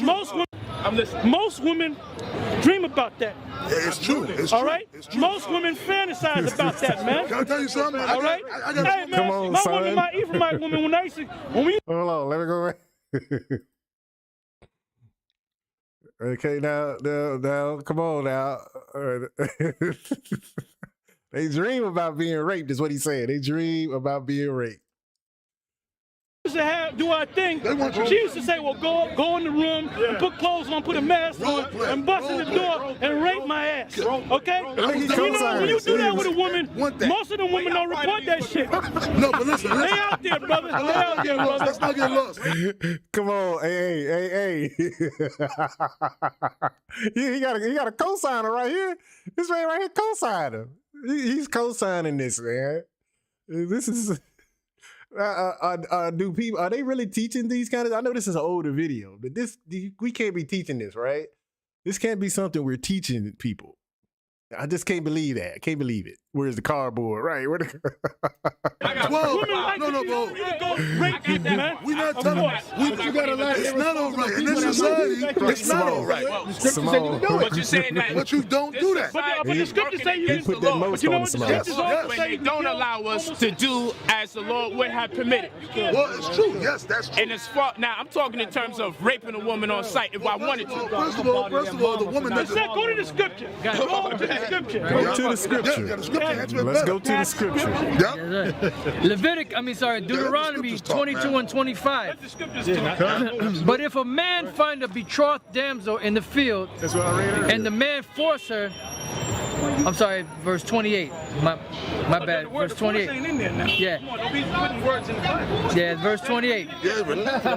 If a man find a damsel that is a virgin, which is not betrothed. The word virgin, by the way, is a Hebrew word. Let me see if I remember. Bathwala. All right. Now the prophecy of Mary, a virgin shall conceive. The word there, virgin, is ayalama, which means young woman of marriageable age. Gotcha. Virgin in here means bathwala, virgin, a woman that never been, hit, so to speak. Gotcha. Exactly. If a man find a damsel that is a virgin, a woman never been hit. Y'all get that? And a woman never been hit. Simone said the man needed to start basing his experience on most women. I'm telling you. Sex at the age of 14 or 15 is not uncommon. In fact, in many modern countries, France, Spain, Sweden, Germany, Greece, the age of consent is 15 and some as low as 13. That's now, hey, I don't know. I'm trying to remember my mindset at 13. Was I prepared for sex? Look, here's the thing. I think we look at sex as this forbidden thing, right? I think we should be honest about sex. Now, I don't agree to a man my age sleeping with a 13-year-old. I don't agree to. I don't think that's constructive at all, right? Or somebody these men's age sleeping with a 12, 13, 14-year-old, or entity. This all-knowing entity sleeping with a 13-year-old, because to him, to this all-knowing entity, like I'm a child, right? My mind is childlike compared to an all-knowing entity. So why? My question would be, if Mary was so young, or like Muhammad, I've heard Muhammad slept with you, the Prophet Muhammad. But this is another thing, right? Like I don't know how Muhammad was supposed to be the all-knowing prophet. So sleeping with children, I don't get it, right? So I don't know. Yeah, somebody has to explain this stuff to me. It's interesting. Mahatma Gandhi. Did Mahatma Gandhi really? Well, let's think about it though. If the books you believe in, the so-called holy books you believe in, makes it seem okay, then how do you think your mindset would be? Right? If the Quran, the Torah, the Bible, I don't know I'm not for sure Mahatma Gandhi was a Hindu. I'm not for sure what Mahatma belief was. But if your holy book is saying it's okay to sleep with people who are 13, 14, 15, then he would, I guess in his mind, he could say, hey, that's all right. But to them in their culture, they were not children as you and I defined them. Well, yeah, and yeah. Now, see, here's the thing, right? Now, I still think they're children. They can define them however they like. These are adolescents. Their mind has not fully formed. Like, I think scientifically, your mind doesn't, the brain doesn't fully develop until in your 20s. So to me, even though they might not think they're children, they are, and they can quote scripture and all the things they want. But I still think it's destructive. I think the Bible does, but I hear your point. It's crazy. Yeah. I'm, like I say, I'm not a scholar, so y'all, listen to me. I would prefer somebody to give me the scriptures so I can understand better. So I don't, here's the thing. Don't ever listen to me about anything. Again, don't ever. I tell people all the time, I have my perspective and I say a lot of stuff, but don't ever listen to me. I am, like I say, I'm the most ignorant person I know. So don't ever listen to me about anything. I do have questions though. All right, let's finish this up. Which is not betrothed, and lay hold on her, and lie with her, and they be found, then the man that lay with her shall give unto the damsel's father 50 shekels of silver, a dowry, and she shall be his wife, because he hath humbled her, he may not put her away all his days. Now, when you go back, and you know the Hebrew, when you sound like prostitution now. No, he grabbed the woman in the field. The word, no. He humbled it. He gave it to the father after the fact. The word humble, when you go into the Hebrew, the word humble is the word ainah. Yep. When you look up the word ainah, it means to force, to take by force, to arrest. So what does that word mean? Rape. Yeah. It means rape. I understand. Okay. Now, the next question is this. Now that the Bible has made it clear that it's permissible to rape, why are we still reading the Bible? It's a good question now. That is a good question.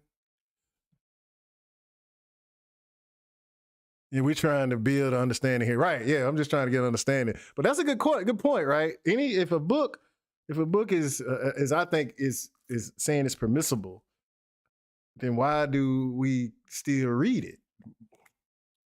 I guess there's a lot of books out there we read to talk about doing violent things to each other. Look at the movies and music we listen to.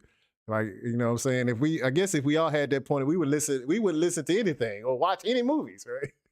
Because most movies are violent, right? We as a people, we adore violence. Like, I know myself, I like to see a lot of action in movies. If it's like a fantasy movie or a comic book, I like to see action.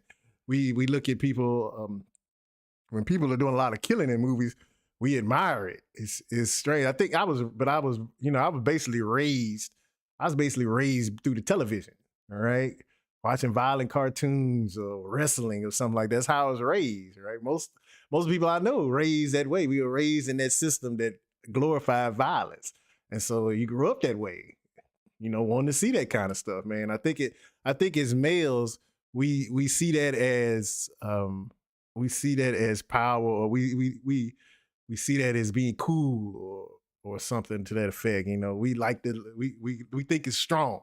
We think that's strong, being violent, being like Rambo or being Blade or something like that. We think that is just real cool. I mean, I used to. Like, my favorite comic book character was the Hulk, the most destructive. Like, look, I'm up here. Look, I got these figurines up here, these statues up here. The man has weaponry. Like, look, this is me, right? This is the things I look at.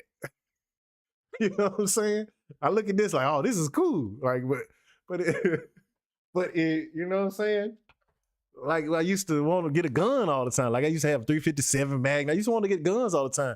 And now that I see that, like, any weapon I would get, most likely, I'm going to use it on a person that looks like me, right? I'm not using it on any white person or or the police or anybody that might be a government official. I'm using it on other so-called black people. So I don't own any weapons. Like I have some knives or something, but I don't own any weapons anymore because I know if I use it, I'm gonna use it on somebody that look just like me. Let's continue. And I'm gonna stop running my mouth. Because you know what? Because it's in the Bible. We have faith in the Bible. We have faith in the Most High. Whatever the Most High says, we gotta accept it, man. You know you remind. You know you. Of course. Absolutely. Once you come into the faith, you know who you remind me of, man. You remind me of Neo.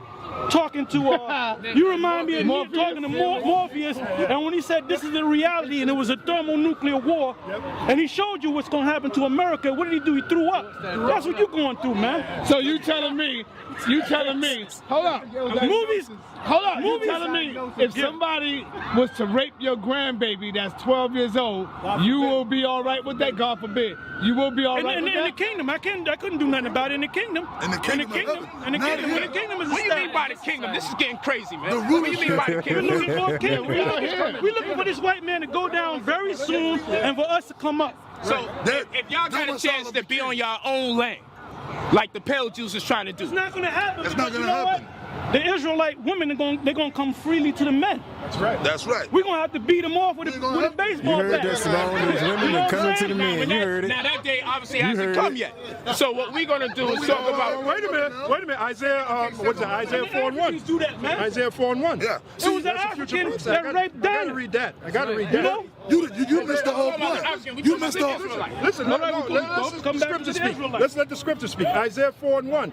And in that day, to back up the elder, and in that day 7 women shall take hold of one man, saying we will eat. 7 means completion. Right. Case in point, King Solomon had 1,000 women. He had listen.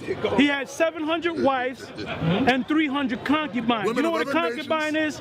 A woman that you just go and do your business and keep it moving. All right. Yeah, so this is the day that's fast approaching. This guy and here. in that day 7 women, which the brother explained it, 7 women shall take hold of one man. One man. Yes. All right? Saying we will eat our own bread, meaning they're going to cook. You don't got to pay rent. You don't got to do Now, you see, the deep shit about this is that it caters a lot to men. What do women get out of it? Just to get raped? What do they get out of it? Polite said, hold on, look.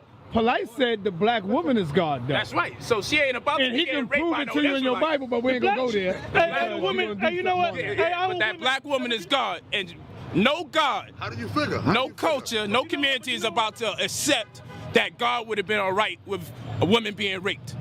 How do you figure Because that? that's your mind. That's your mind. That's my mind. That was my mind. That's my father. That's your That's my being a husband. I thought the same That's thing. my being a man. I thought the same thing. A man, a husband, and a father wouldn't condone no doctrine that say at 12 years old or any age that it's permissible for someone to be raped. No, give me Judges. What is it? Judges 18. 7 women sounds like a huge headache. No, man. Play now. These women are treasures, right? Women are treasures. We gotta treasure these females. Sound like a huge headache. Yeah, they be beating you up, man. 7 women would probably beat us up. Yeah. I'll take one good woman and a nice steak. Hey, that's all right there. Good woman and a nice steak, man. You living a good life, man. That's all you need. I say this, no sane man is going to accept the doctrine at this point. According to who? You see, they said I was intelligent, but the truth is not with me. But this shit just got insane. Now, I let them pass with the fish that ate a whole nigga. I let them pass with that shit. But you ain't getting the rape pass, man. Open up, he gonna be flying, man. Just like Neo. That's right. That's right. Neo. Let me ask you a question. Oh, This keeps going. We have to ask you a question. How many of your fathers here? Just be for real. If you're a father. Now, what if someone is overwhelmed by the spirit of the Most High God, and he reads your scripture and he take your daughter and he just raped your daughter? What do you say to that? If he lived like you live, walk like you walk, talk like you talk. Because y'all live amongst each other. Yeah. Y'all live amongst each other. So what happens when one of y'all feels so overwhelmed by the Spirit of God that when you see one of each other's daughters, you just grab her up? You gonna tell one of these brothers here, come on, you know the doctrine. You know how it get when you get... Well, answer it. We just told you that how would y'all respond? In this time, we're not gonna let that happen. That was But if it did happen, hold on. but if it did happen, you would allow it to happen. Why? Because you go back to the scriptures. You're supposed to be a brother. Hold on. You gonna allow one of your brothers to rape your daughter? You say rape as if rape simply means to grab. No. We talking about. Now we read the verse. We read the verse where someone was. You got In too the much kingdom of heaven, hey, look, too much when work. We read the verse, man. When the kingdom is established, we're gonna get women when they 12 years old. Right. All right. Say it again. As soon as they start in the kingdom of heaven, when their period starts, that's when they become a woman. Okay. All right. So we're gonna deal with them when their period starts. Right. When their monthly starts. Question. Have sex with them. Have babies, man. With 12. AA says I would surely poison that man. Wait, Simone, come back. Fix a person, hands out. Man, I'm trying to explain to you. Stop it. What is, I hope one of the daughters sees this video. I hope so too, brother. What is this? Hey, they are reading the scriptures. Y'all. Oh, I'm telling you. I'm just saying. You gotta listen to me. This comes out of this man's mouth. Brother, there's in the kingdom we're gonna do that, man. We're gonna get them young. We're gonna get them young. And the kingdom is coming. The kingdom is right here, but the Most High is gonna establish the kingdom. All right? Can I say something? No, look up in Google women that were pregnant under the age of 12. You got 9-year-old women that were pregnant. You got 11-year-old that were pregnant. Yeah. As soon as they get their period, they become a woman. When did Eve become a woman? When did Eve become a woman according to the Bible? When did Eve become a woman? At what age did she become a woman according to the Bible? It doesn't tell you whenever she got a period. The same thing with Mary. I got your answer right here. I got your answer right here. Hold on. He's going back to the scripture. 12 years old. Hold up, the elder got the answer. Okay, This is how old Eve was? Yeah, no, not Eve, but just in general as far as the woman created for? The brother asked. I think that's a good question. We'll answer that. 1 Corinthians 7:35. I can answer that one. And this I speak for your own profit, not that I may cast a snare upon you, but for that which is comely, and that you may attend upon the Lord without distraction. But if any man think that he behaveth himself uncomely towards his virgin, if she pass the flower of her age, and need so require, let him do what he will, he sinneth not, let them marry. Now when does a woman have the flower of her age? The flower of her age is her period. Yeah, buddy. Yeah.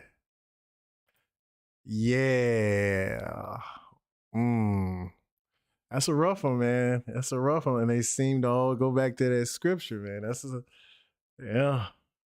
Y'all gotta get me on. You gotta help me out on that one, man. You got to help me out on that one. Hey, first the man said they dream of this stuff. Women dream of being raped. Put on a bad. It's role playing, and he had a cosigner. Like I said, man, you learn a lot watching some of these debates, man. Some of these discussions about religion. But I'm gonna kind of change this up a little bit. Y'all hold tight. I'll be right back. I got to use the bathroom. I'll be right back.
All right, I'm back. All right. Next video, man. Next video. Let's I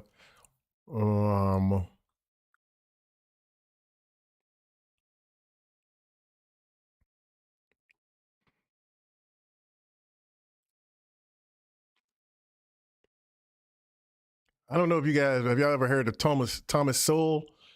A lot of people in the comment section talking about Thomas Sowell and oh crap. I didn't mean to do that. Go back. Not that.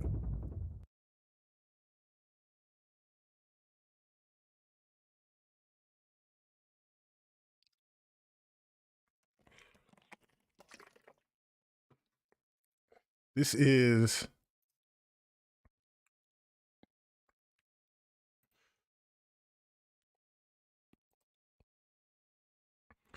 Thomas Sowell, The Origins of Woke. I always wonder what the term woke mean. A lot of people say it's just a term they use to insult people. When you say somebody's woke, now people have taken the term and made it a derogatory. So I always wonder what people think the definition of woke is. So I'm gonna see what Thomas Sowell, and I think Thomas Sowell he's like an economist. He has his own perspective on. Hold on. Thomas Sowell has his own perspective.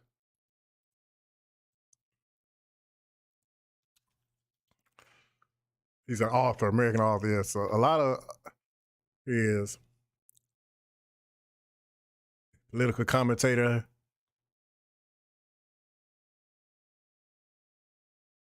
This is his book, Uncle Tom. Huh? Okay, I don't know what I was looking at, but okay. Black conservatism. I don't know what that means. Does anybody know what black conservative? Wait a minute, I don't think you can see it. Black conservatism is. Anybody know what that means? I really enjoy if somebody could tell me what that means. But anyway, let's go back to Thomas Sowell talking about woke.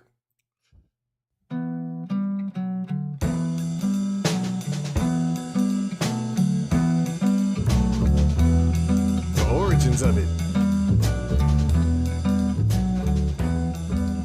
The Vision of the Anointed. Now that's an interesting title. Who are the anointed? Roger Ailes, I've heard him in the media, in politics. All of those who think that third parties ought to be making people's decisions for them. The subtitle is Self-Congratulation as a Basis for Social Policy. In other words, people who think that everything that's wrong with the country is due to the fact that other people are just not as smart as they are. Speaking of rapists, who? Wait, huh? Hello? Thomas, you talking about Thomas Sowell? Why am I laughing at that? I don't know. We talking about Thomas Sowell or Roger Ailes? Roger Ailes. That's why I've heard of him. I don't know much, but I've heard of him before. I don't know who is Roger Ailes, if you don't mind me asking. I don't know. I'm not for sure who he is. They are. And if only they could, or people like them could take over and make our decisions, we'd be so much better off. He founded Fox But in early News. America, didn't this sort of educated class make the decisions for everybody? As far as governmental decisions, Yeah. but the government itself didn't make the decisions for everyone. Now, you can't decide where your kid's going to school. You can't decide whether or not they can move a halfway house for drug users next door to you or whatnot. It's out of your control. The government decides that That's right. stuff. The government decides too many things. They decide also how your children are to be raised. You may have an idea about at what age children should be introduced to sex and in what manner, with what kind of moral commitments. You mean as a parent, you have this... A parent, yes. The schools have taken that over. By the time you even think about it, they've already had years, of showing. They're passing out condoms to these kids. Passing out condoms is not even the half of it. They're showing motion pictures of naked couples engaging in sex, both homosexual and heterosexual, in the 7th grade. This conversation already is just wild, right? This is a wild conversation. This is wild. I knew this was going to be interesting. But yeah, Roger Ailes founded Fox News. I hadn't really watched much of Fox News. I think I might have seen some excerpts of Fox News. I know a lot of people don't like Fox News, and then there is a lot of people that watch Fox News and get a lot of their information from Fox News. Like they have a different perspective than I would ever have. I would say I have a different perspective than both of these gentlemen have. I know, but let's continue listening to Thomas Sowell. And if you complain about it, that's considered to be censorship. You can't pull your kid out of school and say they don't have to put up with this stuff? I guess you could, No. but you'd be... Well, if you have a private school to put him in, but you have compulsory attendance laws, and if you don't have the money for private schools, then you're stuck. Where did this country get off the track and decide that the federal government should make most of our decisions? Well, it started to some extent in the New Deal, but I think the 1960s is sort of the golden age, if you want to put it that way, of this whole mindset. And that's what the book's about. It's about a mindset. It's not about a series of policies, but of showing how in policy after policy, those who think a certain way will try to take over other people's decisions. How do you characterize the liberal philosophy today from the conservative philosophy? Oh, that's a tough one. And that's my question. Susan said nobody's showing kids those kind of movies. When I was going, I didn't see any. I would have been Susan. Let me tell you, if I saw that kind of stuff, I'd be in school every day. But now, when people say liberal or conservative, what do they mean? I don't know what those terms mean. I always wonder. Like people say left and right. Like left of what? Right of what? What are they talking about, man? I be so confused when I've asked people this. I've asked people, what do you mean? What do you mean left? What do you mean people on the left? You know what I'm saying? It's called sex education. Yeah, we didn't see that when I was growing up, man. They didn't give us that luxury. AA. You know, we might have had health. We had health class. You know, and they had they had these models, but we didn't get to see a chance to see the movies. But now they're taking it too far with gender neutral, etc. I don't know. I don't know what gender neutral or trans. See, these are a lot of terms I don't understand. And if you ask, and like when I was speaking about left and right, when I ask people like, what is left? They don't know. Most people can't tell you what a left. Like if 5 people walking down the street, which one of them are on the left? Which one are on the right? And I'm not talking about position. I'm talking about when you talking about left and right. I guess based on so-called politics. I don't know what that means. Like, you know what I mean? It's like liberal or conservative. Where does that come from? Like, how can a liberal person do something that's conservative? Now, if they do something conservative, are they conservative now? I've been called a liberal lefty snowflake. Like, what does that mean? What's a liberal lefty snowflake? You know what I'm saying? These terms, I would ask questions like, what do you mean? Liberal lefty snowflake. I don't get it. I don't understand. Like he just said something, what's the difference in liberal and conservative? See, Susan, you don't know either, right? I don't know. I don't know either. It means you are talking to an uneducated, ignorant person. If somebody calls you a liberal lefty, but it used to mean something, but the meanings have changed. Yeah, I just see Susan said, I just care about everyone. You know, like I said, I want to practice justice. As I'm gonna say a gentleman's name, Neely Fuller Jr. all the time because he and Dr. Francis Chris Wilson opened my mind to a lot of things. Like I want to practice justice where I don't mistreat anyone, you know, and guaranteeing the people that need constructive help get constructive help. That's what I want to practice. Like here's my thing, right? My belief, it used to mean something, but meanings have changed. Yeah. Like, what did it mean, though? Like, left and right. What did that mean is my question. It's going to take me an hour to get through a 10-minute video because I run my mouth. Let's let him talk. I guess the main thing about the liberals, again, is that they think a program will do it. If there's something that they don't like in the society, you have set up a program and that will solve the problem. I think one of the words they use a lot is solutions. And I argue here and elsewhere that there are no solutions. There are just trade-offs. So, for example, when Ralph Nader launched his attack against the Corvair many years ago, he said it's an unsafe car and it has these safety problems and those safety problems. And in some respects, he was correct, not all. But the fact is, there were other things that a Corvair would do that made it safer than other cars. And on net balance, it was as safe as the rest of them. Are you? It used to have to with social programs, welfare, economics, etc. Okay, yeah, that still doesn't help me much, right? So, welfare, like if you believe in welfare, then you're on a person on the left. Like, what would a conservative believe? Like, could a person on the left believe something that somebody on the right would believe? And then where did this come from, right?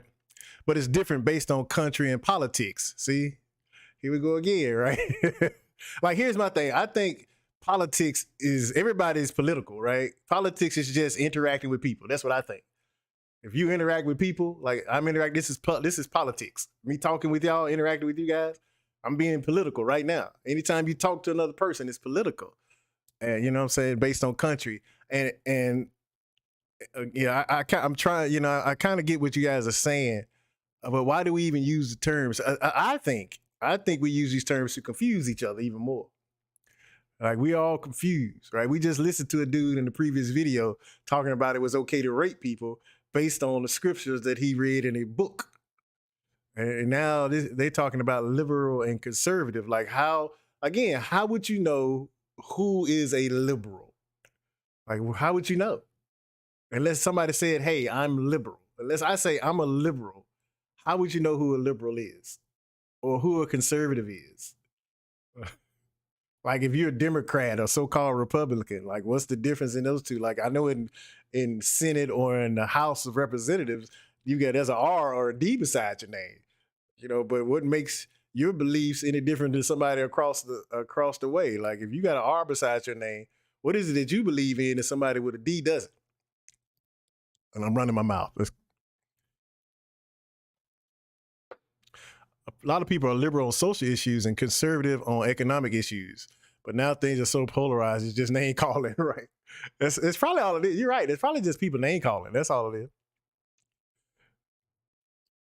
Like, a black Republican are frowned upon not based on their beliefs, but the stigma behind it. So yeah, like if somebody says that they're a black Republican, I don't know what to mean. Yeah, people would be like, oh, a black Republican. Oh, or they say they're a Democrat. See, I'm neither. I'm none of that. I'm none of that stuff. I don't label myself anything. I label myself three things, right?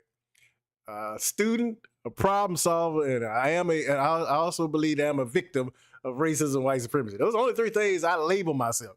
Everything else is just titles, right? And I think we do this. We label ourselves, just like you said, Play Now, so we could name call or know who to mistreat, right? That's why we came up with these things, I think.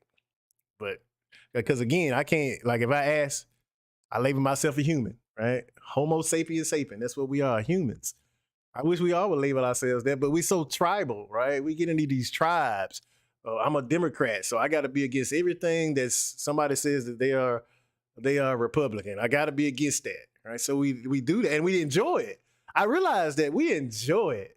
We really enjoy being in a tribe. Like, if I say I am a Republican, I'm going to fight for whatever I think a Republican is. Not knowing what it is, but I'm going to fight. You know what I'm saying? Like, even with race classifications, if I say, like, I've been classified as a black person, but most black people that have been classified as black, I'm going to fight for whatever I believe a black person is. But ask somebody, what is a black person? Or what is a so-called white person? Where do these classifications come from? But I'm with Susan. Why don't we just how about we get a human classification? We hadn't found that classification yet. We hadn't came up with that classification yet, being humans. Again, we on this one little speck in the universe. And these two gentlemen are talking about liberal and conservatives. And I don't think the word human has come out of their mouths yet. You saying there are but they do have the right to their beliefs. No solutions to our problems as Americans? There are no solutions to anybody's problems. There are trade-offs. You know, safety is a classic example. Every year, so many hundreds of thousands of people are vaccinated against measles, smallpox, those kinds of things. Now, this saves several hundred lives, it's estimated. It also causes brain damage to about 30 kids a year. Now, there are no solutions in that. There are just trade-offs. What about crime? Take crime as an issue. Can we solve the crime issue or fundamentally solve it so it's reduced? Well, then that's a trade-off. You don't solve it. There will always be crime. There always has been. But you want to keep it down to some level that's not this astronomical thing we have today. For example, the liberals right now are saying, crime has eased off in New York, and that's true. There were 6 times as much crime in New York a few years ago as there was in 1960. Now it's down to 5 times as much crime as there was in 1960. Now that's not what I regard as a great trend, unless it continues a lot more sharply. The liberals think we need more education. I thought he was going to talk about woke. This is from 1995. I don't even think the term woke had even come into play then. I thought they were going to be talking about woke. I thought this was something recent, but I don't know what this is, I'll be honest with you. I don't know what this is. I don't know. Tribes offer protection, but also false pride. Yeah. Y'all getting deep in here, getting deep. Well, here's my question. Like, for people that have been classified as black, what protection being classified as black does that offer? Like, how have we look like if you've been classified as non-white or black, to kill each other. That's what it sounds like. If you've been classified as black, I can kill you. I can mistreat you. That's, what I'm saying? So I just don't believe in tribalism. I don't believe in royalism, any of that stuff, man. I think that has corrupted our minds, poisoned our minds, as Play Now said earlier. It's poisoned us to be against each other. Let me stop talking again. And we need to help people in the inner city more to cut down crime there. Conservatives would say we have to be tougher on crime. Is either of them correct? I no. You see, the conservative view is really not a solution. It's a trade-off. It says, yes, it would be wonderful if we could do all these things to prevent crime in the first place. We just don't happen to be that smart. And so what we do, we put people behind bars who commit violent crimes. Now, a few years ago in East Palo Alto, which is not far from Stanford University, a minority community, low income, they had the doubtful distinction of being the murder capital of the United States in proportion to their population. The next year, murder and all sorts of other violent crimes dropped tremendous amount, 30, 40, 50% in 1 year. Now, that wasn't because they discovered the root causes of crime or because they worked out everything that was wonderful. They launched a campaign that put a lot of the bad guys behind bars. And when they were behind bars, they didn't commit as many crimes. Makes sense to me. I think one thing we need to understand is, why is there crime? I don't think anybody asked that question. Like, where is crime coming from? I'm going to tell y'all what I believe, right? I believe we live in a social materialistic world dominated by racism, white supremacy, right? I think that's where root of all problems come from. And until we solve that problem, we're not going to solve any other. Like, if you look at places where the low income or people classified as black is most likely low income, why is that? It's probably because they don't have something. They don't have clothing, food, jobs, education, poorly educated. I mean, think about it. People who are non-white, they come from, when was slavery? Less than a couple of 100 years. So we talking about people that has been poorly educated, that have poor food, that have poor homes, poor living situations, that have been grouped together with each other.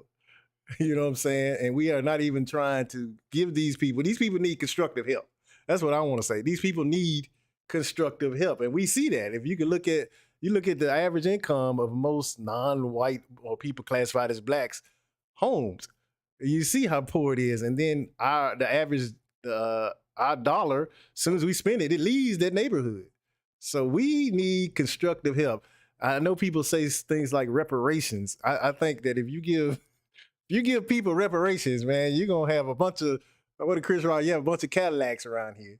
I don't think giving people money is going to solve a problem. I think we need to replace the whole system. I think this whole system, all this nonsense about liberals and left and right, all this needs to be replaced with a system of justice. Like Susan says, we need to look at each other as humans. Start a bank. Well, here's the thing, Play Now. Black people, so-called black people, started banks, right? That's where your Tulsa massacre come from. All these massacres, anytime people who've been classified as black try to start anything that was massacred, they got massacred. You know what I'm saying? They didn't have an opportunity to do these things. And I think what we need to realize is, as again, Neely Fuller Jr. says, we need to realize as individuals, We need to do the most constructive things in every situation. We should, you know what I'm saying? At all times, do the most constructive things. Like if we start, let's say my opinion, these are all my opinions. If black people, so-called black people, because I actually invested in a black bank before, but let's just say black people invested in the bank, but where the money, that bank, where is that bank getting that money from? They getting it from a whole nother community. Everything I have was given to me by a whole nother people. Like everybody I know, every black person on this planet was on this land was given things, everything, their car, their home, their clothes, their food. It was given to them. Remember, because all of those people were brought from a whole nother continent. They was kidnapped from a continent, stripped of their culture, stripped of their language, brought here and built a whole world economy, right? They built a whole world economy. The whole world has benefited from slavery. You know what I'm saying? And so, and this is just my thoughts, man. Again, don't ever listen to me, but I'm just looking at history. You know what I'm saying? Because after slavery, you had your black clothes, Jim Crow. If you ever read the Willie Lynch letter, you gotta check that out. Then you had civil rights.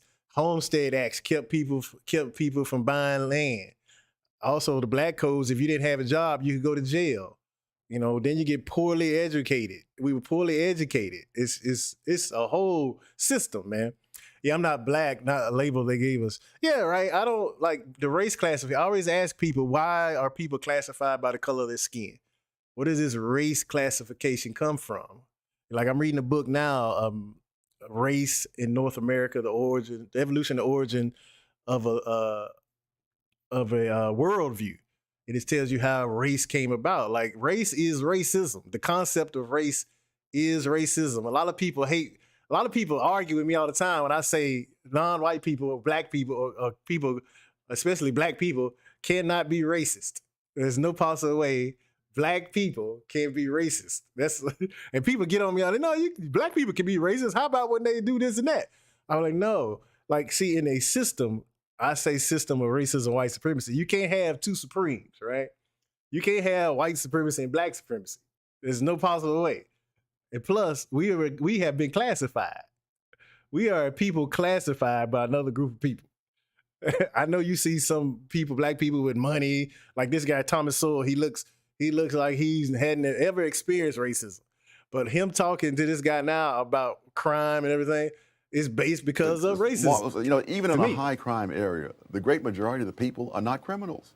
And so if you can just put your hands on those people who are raising all the hell in the community and take them out of circulation, the crime rate drops. See, why don't you realize why there is crime? See, we always want to take people out. That's what I think. We want to take people out. But why are people doing these things? This is my question. Why? Why do people commit crime? Why do people steal? You know, why do people kill? Where is this coming from? Why is this mindset here? Like all these mass shootings that are happening. Why? Why is this happening? And all we look at is the surface of it, right? We see the surface that this is happening. So we need to kill these people. We need to eliminate guns. We need to eliminate guns. But I think let's say you eliminate guns and don't fix this problem we have, this problem of race that we have. People will find other ways to kill each other. Because like I said, most people commit crime because they are without. Only ones to never get reparations. You know? Again, the reparations thing. Like I was thinking, like, let's say, you know, the descendants of slavery probably are owed trillions, right? I think slavery generated trillions of dollars. The descendants of so-called slavery, but you know, are owed trillions. But there was a lot of slaves even before the trans-Sub-Saharan or the transatlantic. People were enslaving each other through ancient times. You know what I'm saying? It was a way of life. I absolutely believe people of color should get reparations. So my question would be, do y'all think reparations is just monetary? Like you should give every descendant of a slave like $1 million or $2 million? Do y'all think is that what you, when y'all say reparations? Because I don't know, people could believe something totally different when they say reparations. Do y'all believe y'all should just give money to people? Or are you saying repair a broken system? reparations is repairing a broken system. So they're in in minority, so-called minority communities, which is another trick. In minority communities, they wouldn't have so much crime. Are y'all saying that? I don't want to put words. Money cannot even equate to the generation's loss. Right. Like I said, I think we need to replace the whole system. We need to replace the system with justice. And that's here's the thing. I think that's every individual person. Like I hear people say we should unite, come together, but I mean, we come together and and make it worse. We don't come together to solve problems. We just come together just to yell or fight. You know what I mean?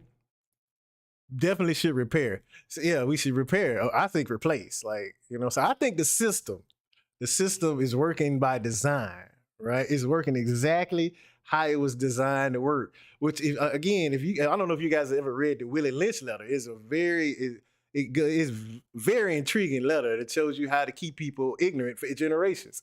You know what I'm saying? You don't have to enslave people, just enslave their minds. Money should be a part of it. Money should be a part of it. Yeah, I don't think the sins of slaves should never have to pay for a thing, right? How do you create unity when such a great importance is put on personal individualism?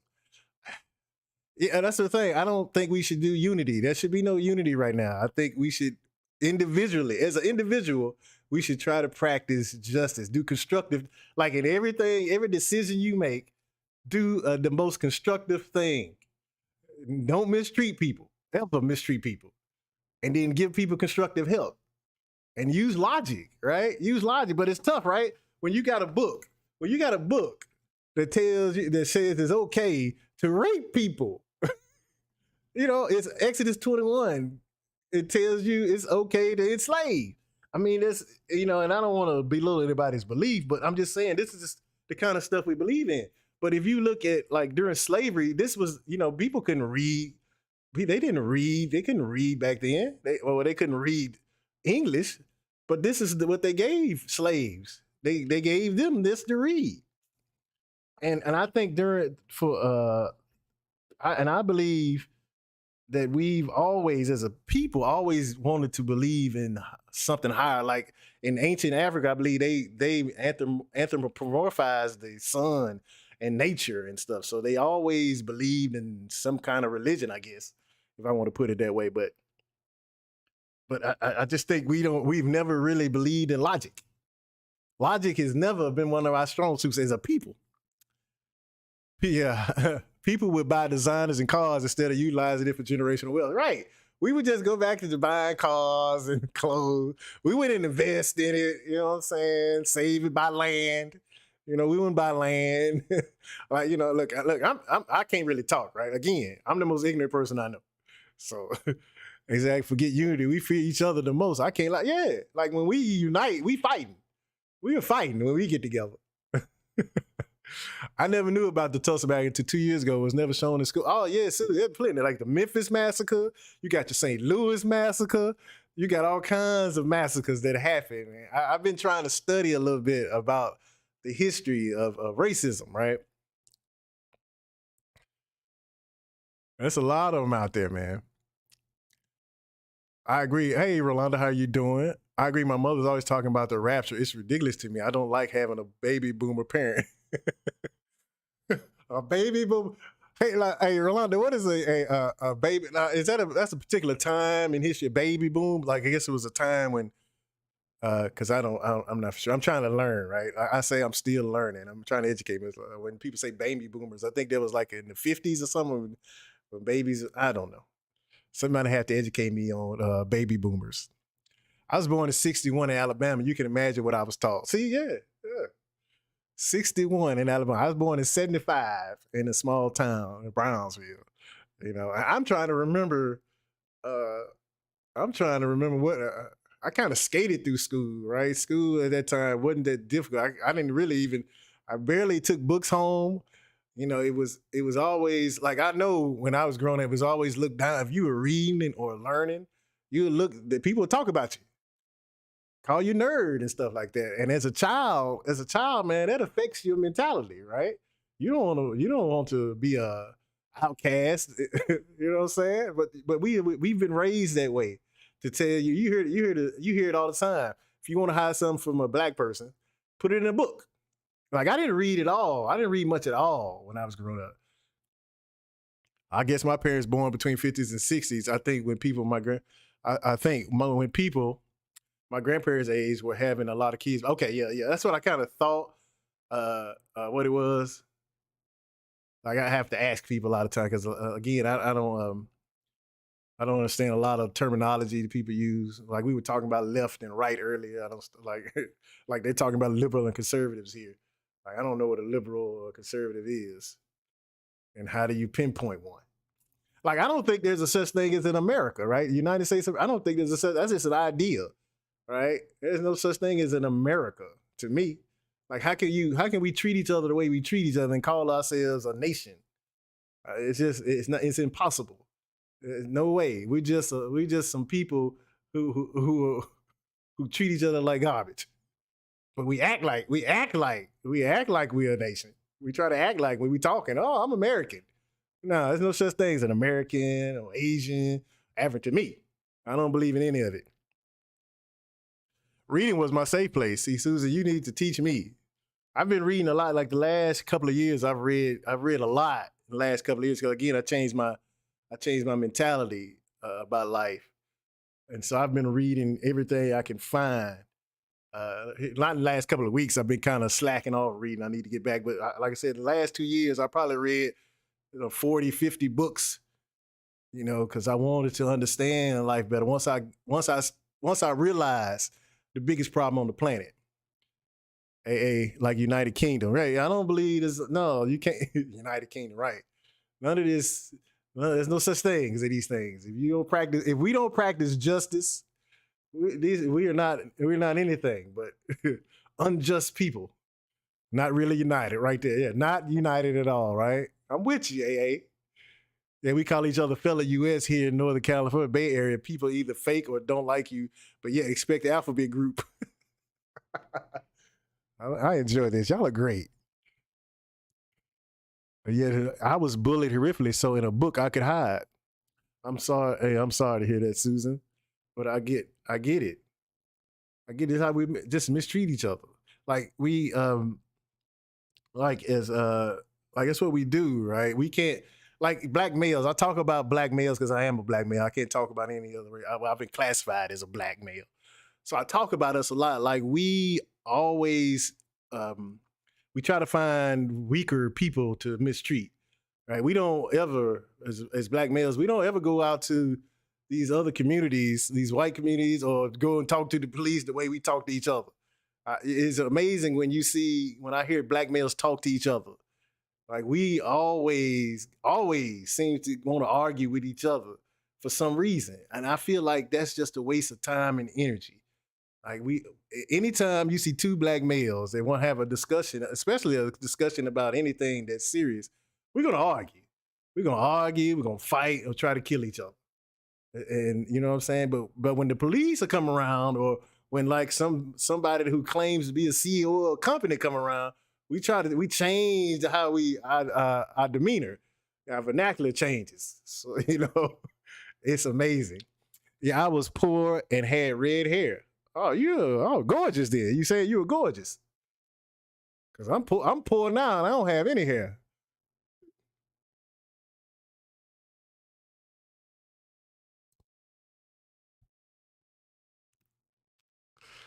All right. Let me stop running my mouth. Let's get it. Let's finish. People say there's undue emphasis on African Americans for committing crimes. Is that true? Ed Koch wrote in a column here that the population is 25% African American in New York. 62% of the crimes are committed by African Americans. Is that and he says I haven't checked these figures, but throughout the world, this is not unusual. Throughout the world, people are disproportionately represented in all kinds of different things, and it's true, obviously, in basketball. It's true in all kinds of other things. The main thing is not to keep people out of jail because they're one race or another, because when you do that, the people who are going to suffer the most will be the black community. Where are you on affirmative action? Against. Why? Well, you can only do one of two things. You can either just judge people individually, or you can judge them by groups. This whole notion that you're going to come out with a compromise, I would defy anybody to come out with a compromise on that. You're going to do one of those two things. Now, you can pretend to be doing other things, but that's all you're going to do. Those are the only two choices you really have in the end. Again, the people who are the anointed think of this as a symbolic issue, and they want to be on the side of the angels. They don't ask, what are the consequences? Now, I've studied affirmative action programs around the world. One of the consequences is that those people who are more fortunate in the group that has the preferences, those people take the lion's share of the preferences. Very often, those at the other end of the scale, the poorer people, actually fall further behind. That's true of blacks here. It's true of Malays in Malaysia. It's true of various groups in India. And there are reasons for that. You can say you must have certain proportions. Nothing is easier than for an employer who might otherwise locate, let's say, what do y'all think about affirmative action? Yeah, you're right. That's why I can't always have conversations with fellow men of my melanin sincerity. Well, here's the thing, Rolando. I think we should, though, right? We should try to. I think we should try to educate ourselves, right? Because I think black males and black females, or let me just say non-white males, non-white females, are at war with each other, and we don't try to educate each other or try to talk to each other, right? We always fight. Like, I know a lot of people I speak to, a lot of males I speak to, always denigrate black females. You know what I'm saying? But we don't try to understand. We don't ever try to understand why people think the way they think, right? We just see what they do and be like, yeah, okay, and they're nothing. Again, I want us to realize, like, I was not, my mother didn't raise me. My grandparents didn't raise. I was raised by society. The TV basically raised me most of the time. You know what I'm saying? I realized that at 40, in my 40s, I realized that my mother didn't raise me. She was raised out of the same environment that raised her, that raised me, and raised my grandparents. You know what I'm saying? So, again, think about it. We were raised in an environment that glorifies violence, or that looks at, if you think about this, every time you hear somebody say something about darkness or black, it seems you look at it as bad. So as black people, we see other black people as bad. To me, that's how I see it. You know what I'm saying? That's just how I see it. I'm still poor but great. There you go. That means you're still gorgeous, still gorgeous. Wow, live effects ain't play now. I'm trying, hold on. Right here. Yeah, right here. You feel me? You feel me? I have no problem with it. Affirmative action. Employers are not hiring because of their race or ethnicity, then that needs to be corrected so people have a chance to pull themselves up. I never really, thank you, Play Now. I've never really thought about affirmative action. Hold on a second. I really thought about affirmative action. Affirmative action. Affirmative action, also known as positive discrimination. Look at that. That just sounds terrible. Positive discrimination involves sets of policies and practices within a government or organization seeking to include particular groups based on their gender, race, sexuality, creed. What is a creed? Is that like a doctrine? Or nationality? What is? Okay, that's a lot. In areas which such groups are underrepresented, such as education and employment. Okay, so my question would be, why do we need this thing called affirmative action? Let's start there. What is affirmative action in simple terms? Affirmative action is defined as a set of procedures designed to eliminate unlawful discrimination among applicants, remedy the results of such poor discrimination, and prevent such discrimination in the future. Applicants may be seeking admission to an educational program or looking for professional employment. Here's my thing. Why don't we make, like, for example, colleges. Why are there some colleges better than others? How come all colleges don't have the same educational benefits, have the same access to financial support than others? Right? Why is it Harvard is looked at as a better university? Like, what does Harvard teach that a so-called HBCU, which I have issues with saying that, like a Jackson State? Why is Harvard so much better in people's mind than a Jackson State or any HBCU? Why is it that these HBCUs don't have the same access to funding and educational materials as a Harvard? Why is that? Can somebody explain that to me? And, and if we know they're not the same, why don't we make them similar? Like, I don't think, in my opinion, and I'll be talking a lot, in my opinion, I don't think there's an educated person on the planet. Now, I say educated, meaning, and again, I adopt this term from a guy named Neela Fuller. Educated means that anytime you approach with a problem, you can solve that problem. Every problem you approach that you presented with, you can solve it. Then you're educated to me. You're a scholar. That's what you mean. That's what I say, educated. So there's also the argument of giving a man a fish versus teaching a man to fish. Right? Right. But here's the thing though, slavery. I'm gonna say slavery. These people fished for hundreds of years. And now they tell them, now you gotta go, now we didn't pay you for your fish. We took your fish. We took all your fish. You know what I'm saying? You know what I'm saying? We made you fish. This is what it is. We made you fish. And then we took your fish. Then we took you and took your land. And now you got to go out there and figure it out on your own. You know what I'm saying? But you still got to pay us. You still got to pay us. We ain't going to let you fish anymore. We ain't letting you fish anymore. You got to figure something else out. This is our fish now. Wealthy donors, right? Okay, hey, thank you, misleading. That is beautiful. Wealthy donors. Now, why are they wealthy? Now, why don't these wealthy donors donate to so-called HBCUs? Which again, I have questions about calling something an HBCU. But like, why is that? Why won't these donors go to these black communities? If we know, if they're talking that they say black people commit all this crime, if we know that these people are committing crime, if we would invest in their communities, in their colleges, in places that are giving them jobs, then would there be as much crime? I don't know. Yes, it depends on the individual. Some people will say, give me another fish. Others will take that fish and build something from it. Everyone is different. Yeah, that's true. Everyone is different. He's right. You're completely right, man. I just think, here's the thing, like, I only can speak for myself, right? As I was growing up, there really was no plan, right, for me as I was in school. It was just like, go to school. I don't know what I was learning. You know what I'm saying? There was like, I thought, as a society, you would think as soon as you were done with high school, there was something right after that for you to build on. Like you should have, and in school, they never taught me how to balance a checkbook, purchase a home, invest in the stock market, you know what I'm saying? Understand the reality.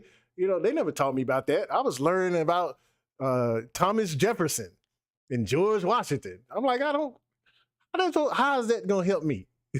None of that helps me. You know what I'm saying? I need to learn a skill. I wasn't taught a skill in school. You know what I'm saying? Nobody got me ready for reality. My mother worked 2 jobs and she went to school. You know what I'm saying? My grandparents were trying to help out, but they were just, at that time they were older.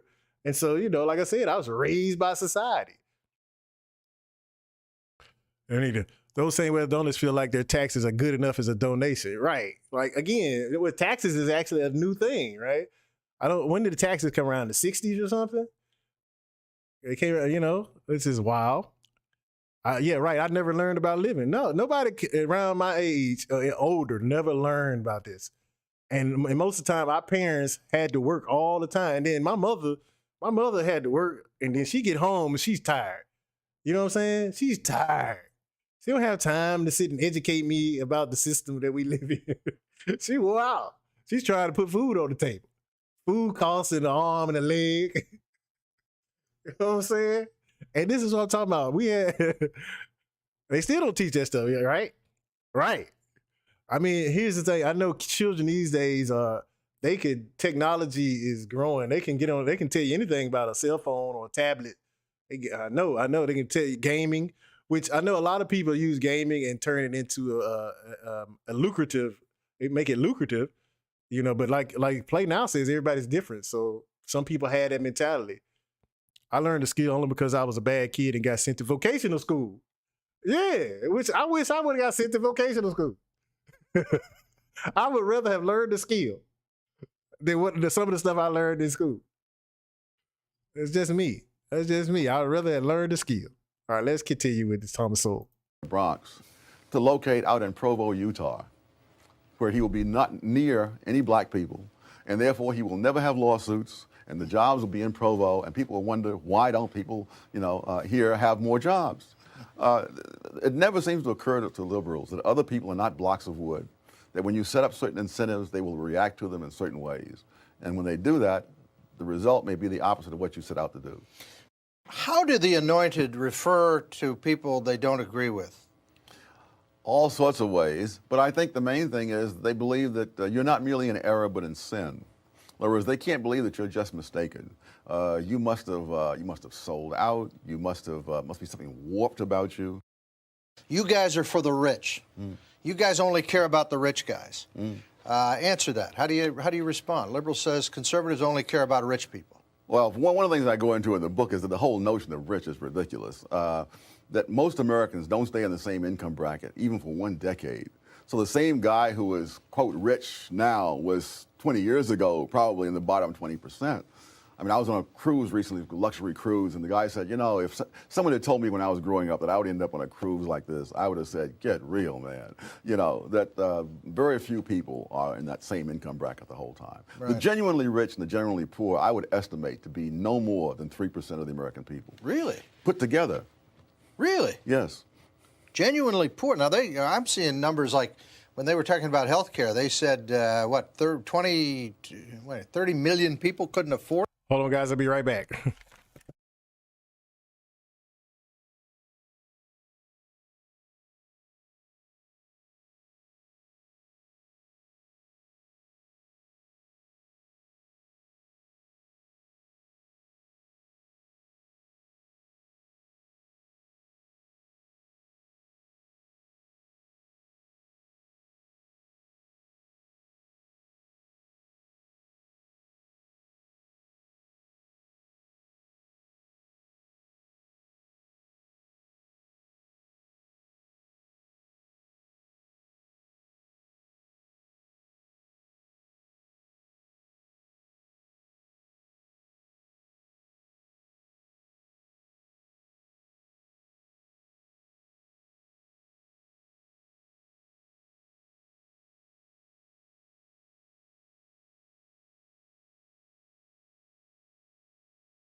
It or something? That's several million of those were making more than $50,000 a I'm year. back. I'm back. See, this is one of the things the anointed do. They never believe that people make choices. There are people who have the money. They prefer to put that money into a BMW rather than a lot of young people didn't want health care. They were betting on their health. Absolutely. And then this allows them to buy more stuff they want to buy. So it's not a question that they couldn't afford it. It's a question they don't choose to spend the money. What about mean-spirited? Conservatives are mean-spirited. They're bigots. They don't like people. Well, one of the things I tell people say, you're a very tough person. I'm not tough. Life is tough. I'm merely trying to acquaint you with those facts. Back in the 60s, Lyndon Johnson announced a war on poverty. Am I wrong? But there are more poor people. I mean, in other words, today than there were then. Yes. Yeah, there are more poor people. Yes. I mean, this was a hell of a war. We lost it apparently because for the last 30 years we've been dumping money into these poverty programs. Oh, absolutely. Where's the money go? Oh, it supports a whole industry of people who run those programs, who talk about those programs, research those programs, bureaucrats, and so on. Doesn't help poor people. No. The tragedy, you see, is that the anointed really want to make symbolic statements. And running these programs makes those symbolic statements. They don't really care if in the wake of affirmative action, for example, companies start locating away from minority communities so they don't even get involved in legal action. They don't care about that. They've made their statement on the side of the angels, and that's what's important. Good, hey, that's interesting stuff. Also, my father kicked me out when I was 17. I lived on the streets till my mid-20s. I learned a lot there, too. I recovered from that somewhat, but some people don't. Yeah. Hey, man. It's tough, right?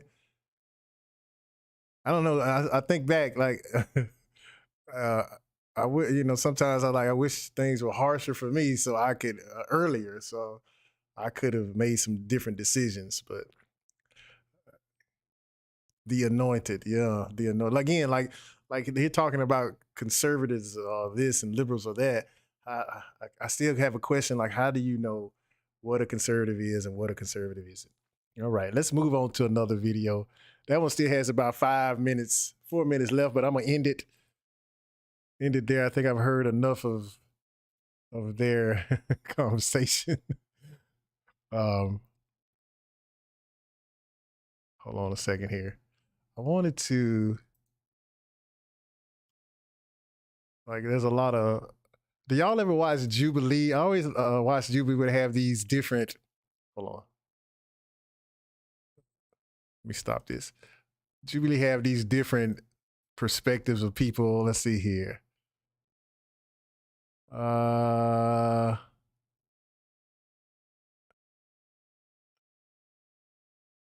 find one of these good ones that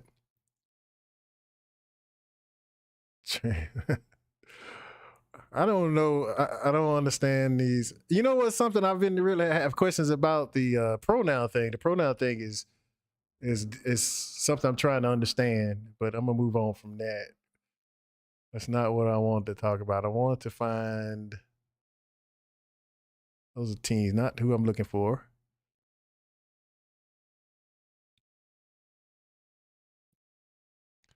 Y'all give me a second. I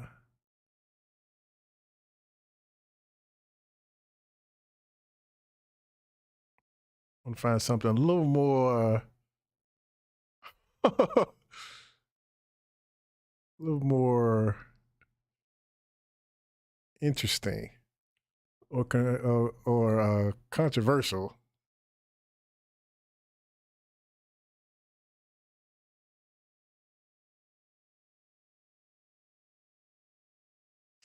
Should I tell my wife? Oh man. Hold on a second, guys.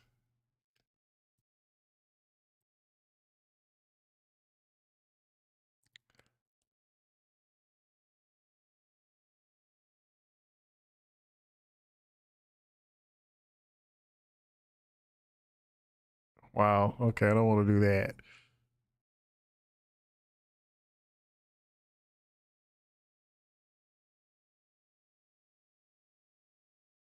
I really want to stay in this lane of liberal and conservatives to see, because I know Jubilee always has these conversations with people who claim to be liberals. Trans men versus conservative men. That's too long. These titles, man.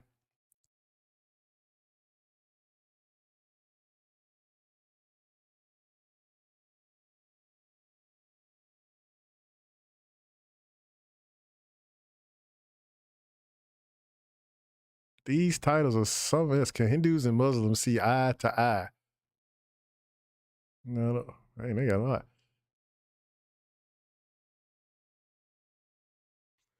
Liberal teens versus conservative parents. No, hold on.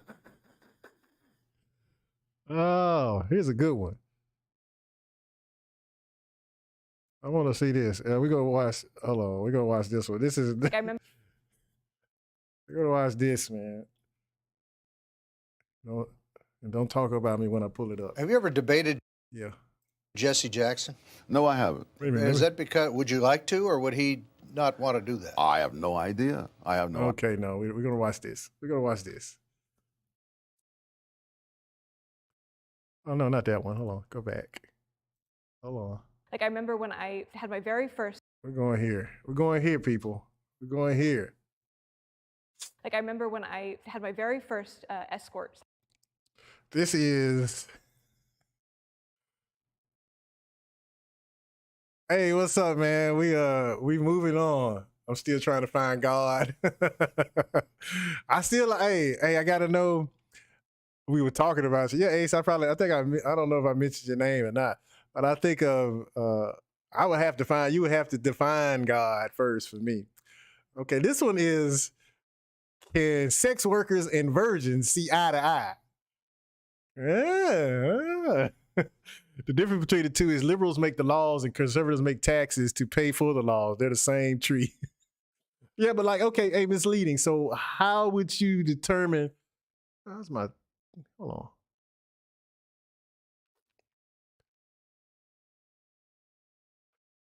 Should I put that over here somewhere then? How would you determine who's a liberal then? Like, could a liberal do something that's conservative? Then would they be conservative? That's just my question. It's like, why do we call each other? Why would do you label yourself a liberal or a conservative or anything like that? And if you do, like, why, right? And then if you did something that a conservative would do, I guess my question is, what would a liberal do that nobody else would do? Or like, what would a conservative do that no one else would do? We found him and he's pissed. Also, God is the creator of everything we see. You know what? Let me find, hold on, I'm gonna find a video. What is a God? Is everybody?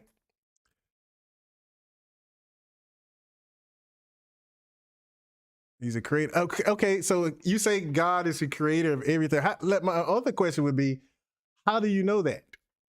That would be my next question. How do you know that we were created? How do you know, like, all the elements that we needed to exist when already are here? That'd be my question. As you see, I watch a lot of what is God? Well, see, it's like God would be different, defined differently to different people. Am I right? What is a God?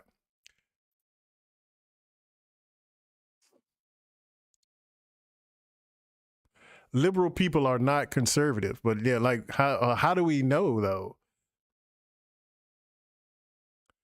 Oh man, stop this. Those are the moderates. I'm a libertarian. I want no new laws. I just want everyone to take accountability for themselves. Okay, so a libertarian is, I don't want any new laws. I just want everyone to take accountability for themselves. Okay. Like, see, I think the Constitution is just a slave doctrine. We need to eliminate it completely and come up with something totally different, right? Like the people that came up with the Constitution owned slaves. George Washington owned slaves. Like we honor people who massacred people that look like me. So I think I think we need to replace this. Again, I think we are all one people, and we get into these tribes and we just stick to them. And I hear people quote the Constitution all the time. I'm like, man, that is a slave doctrine. If we don't, like, I've read the Constitution. It is the most confusing piece of document where you compare it to something like, let's say, the Chinese Constitution. Like, if you read the Chinese Constitution, it's clearer. It's more concise about what they're saying. Our Constitution says, yeah, you can get fair. We'll treat you fair. I don't say fair. We'll treat you just if we say so. That's basically what it says. To me, a God, it is an entity with superhuman qualities. Okay, yeah, that's probably how most people would probably define a God that way, right? He's omnipotent, omniscient, but I've never seen anything like that. Has anybody ever seen any entity like that or anything like that ever?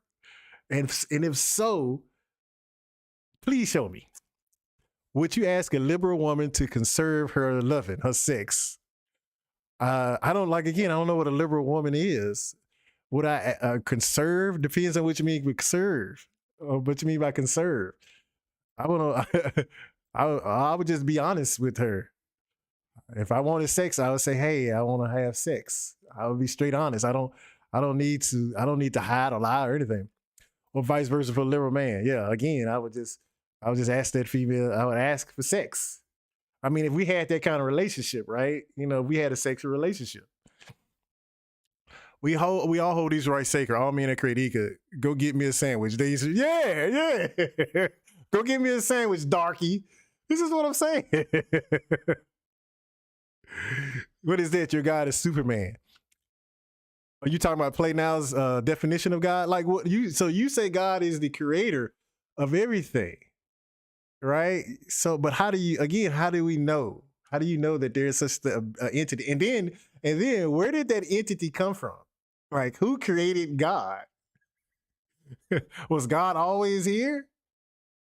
And then if God was always here, couldn't the universe just always have been here? I know we talk about the Big Bang Theory, which is probably the closest thing that we have to how the universe started. But couldn't the elements for the universe had always been here? I don't see. My answer to all this is I don't know, because I don't know. I wasn't there. I came from my mother and father. That's as far as I can tell you. Look, Simone. What's up, Simone? God is Alpha and Omega. What does that mean? What does that mean? God is Alpha and Omega. Can you show? Are you? Hey, okay, Ace. Okay, Ace. Let me ask you. Ace. So God is Alpha and Omega. Now, your concept of God. Where did you get that concept of God from? If you don't mind me asking.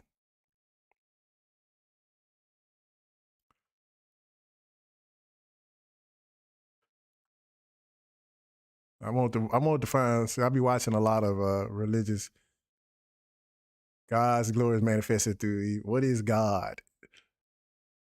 That means He started everything. Yeah, but who did He? Now the beginning and the end. Let me go back to Ace for a second. So if God started everything, but how did God get here? And now and then, well, you know what? Don't answer that one. Don't answer that one. Can you give me other characteristics of God? Or how do you know that this God created everything? And Susan says the beginning and the end. That's the Alpha and the Omega. I know my passage, you say that. The Alpha and the Omega, when he did his benediction, when he was closing out, you say Alpha and Omega, the beginning and the end.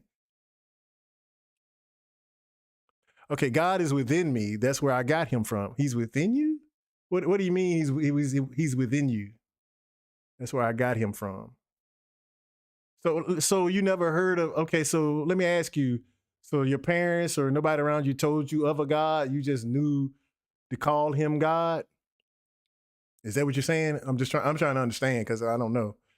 God is what each person needs at the appointed time.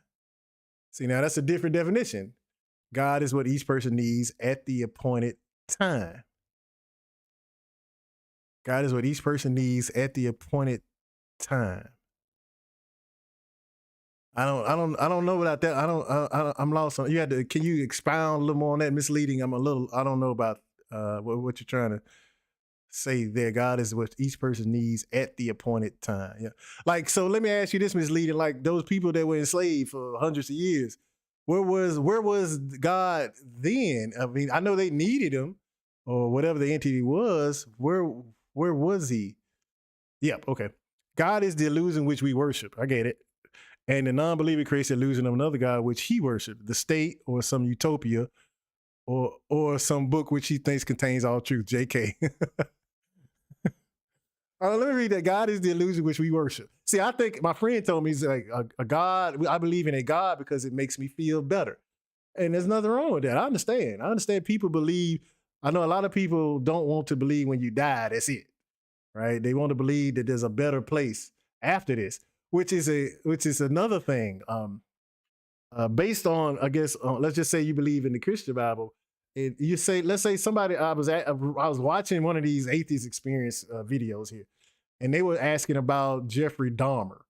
like if did Jeffrey Dahmer, if I think he asked for forgiveness before he died, and they asked the gentleman, would he go to heaven?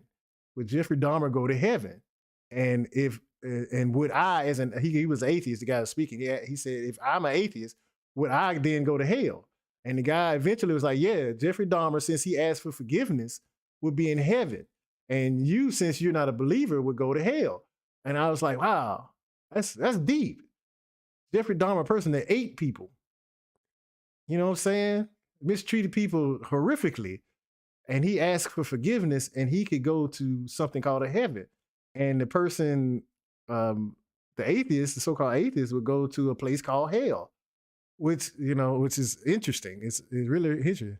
Let me hit the thumbs up for you and subscribe. I like this conversation. Hey, Ace, anytime. Hey, man, I like these. That's why I like to have these conversations, man. A lot of people don't, because again, they can't get combative and argumentative, but I don't want to. I want to really understand. Misleading the witness, like Pennywise the clown. Like Pennywise, yeah. I definitely don't want to believe if we die, that's it. See, Simone, now and there's nothing wrong with that. I get it. Like to actually think about dying, that's, to me, is intimidating. Like at that moment, I think what I'm scared of is the pain. Like if it's gonna be pain. Like if it's quick, I'm all right. But if it's pain, I don't. And then after that, that's it. I get it, man. But here's the thing: if to believe, I think I can't. I have to start. Like I said, I like to use logic, so I can't make myself say, "Oh, I believe that there's something after I die," because I've never seen. Nobody's proven it. Nobody's come back from the dead and say, "Hey, yeah, I've been to heaven, homie. They are partying up there," and nobody's told me that, so I can't believe it. and then here's another thing, right? When their belief is based off something called the Bible or the Torah or the Quran, where there's so much killing and mistreatment of mistreatment of women, of females, I just don't want to believe in it. Like if somebody proved to me that a God actually existed, I'd be like, cool, okay, God exists, but I sure wouldn't worship him. I first would ask a lot of questions. And you know what I'm saying? He has a lot of explaining to do. You got a lot of explaining to do, homie. I believe there's more to reality than we can see or understand. Yeah, sure, of course. What it is, I do not know. St. John said, it's not our place to understand God because it is beyond our comprehension. Well, here's the thing. How does he know that? My question would be, how do you know? How do you know it's beyond have you ever, like, again, this entity, nobody has ever proven exists. And to me, I just think we just do it to make ourselves feel better because we want to believe there's something better out there. But I can't base it off anything in this book or the Quran or Torah or any other book that speaks of a God, because those gods seem to slaughter so many people. Like the God of this Bible has chosen people. And so I'm like, this can't be what a God is. I can't believe in this. I can't. Yes, sir. Belief that God will get you through any situation gives a sense of relief, right? But when all things are bad, we say this wasn't God's doing, right?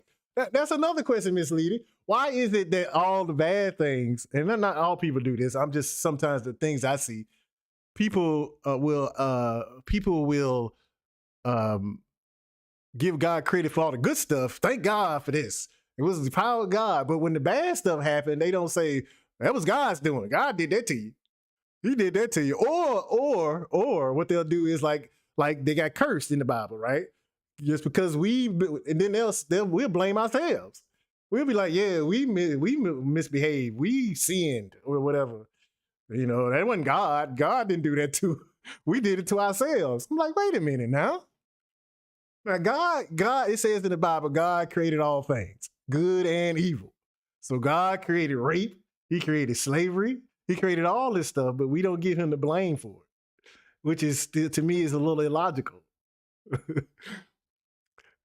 He ate mushrooms. That's how he knew. Thank you for that. God is not an illusion. God is in all people if they want to receive the glory, grace, and love. God owes nobody an explanation of his plans. But I mean, Ace, okay, I get that. I get you. God is not an illusion. Okay, but God is in all. But how do you know God is in all people? Because I'm looking for him. I'm looking for him. I'm actually open. I'm actually open to finding out what a God is. And here's the thing. Now, God is all knowing. He knows what would make me believe. So why doesn't he present himself to me? Oh, if it's a him, I don't know what it is. You know, like I said, I think if I had 30 people lined them up and asked them what is God, all of them would have 30 different answers. You know what I'm saying? So if this God actually exists, or such thing, an entity exists, why doesn't he present himself to me so I can believe? This is what I'm asking. I think a lot of people see God like Santa Claus. They think it's just a way to get the things they want. Okay, now that's an answer. Yeah, hey, I can see that. I can agree to that. That's true. Like, that's a good question. And it's also brings like, why, like, the people that believe in God, there are people that don't believe in Santa Claus. Why don't you believe, like, how do you differentiate between the two? How do you believe in Santa Claus? I mean, how do you don't believe in Santa Claus, but you believe in God? Like, right? That's a question. Like, I don't believe in either. But I used to believe in the Santa Claus. You know what I'm saying? Because my mother tried to trick me into believing. I don't want to say try to trick me. I'm going to say it about my mom. My mother made me believe, or wanted me to believe there was a Santa Claus, you know? Because I know it's a joy in people's faces to see you get up in the Christmas morning and you see these presents and, you know, you have this mystery about it. Oh, it's a Santa Claus. And they'll tell you, don't be bad. Santa Claus ain't going to bring you anything. But now, as an adult, and a so-called adult, you don't believe in Santa Claus, but you believe in a God. It doesn't make sense to me. That circle doesn't square. You know what I'm saying? I think a lot of people, God doesn't do devil's work. How about this? And think on this one, brother. All religions are run by the devil, including mine. What do you mean? Wait a minute. All religions are run by the devil. You got to break that one down for me, Ace. I want to know exactly what you're saying there. You about to know if you truly sure. I am. I'm really looking. That's why I'm doing that's why I watch a lot of these religious debates, or I talk to people about religion, because I really like to know. Like, because again, I don't believe, I'm going to be honest with you, I don't believe God exists. You know what I'm saying? I believe all these are just tools to keep us confused. But I do enjoy speaking with people about their beliefs and why they believe. And I can learn. I can learn how to interact with people better. Even if I don't agree with what you believe in, I can still understand where you're coming from. Jesus Christ was a real man and a wise man. Prayer works. Pray to Jesus for clarity. It can't hurt. If it is real, he may reach out to you. If it's not, oh well, nothing lost. Now, here's the thing about Jesus. I could believe that there's a person back in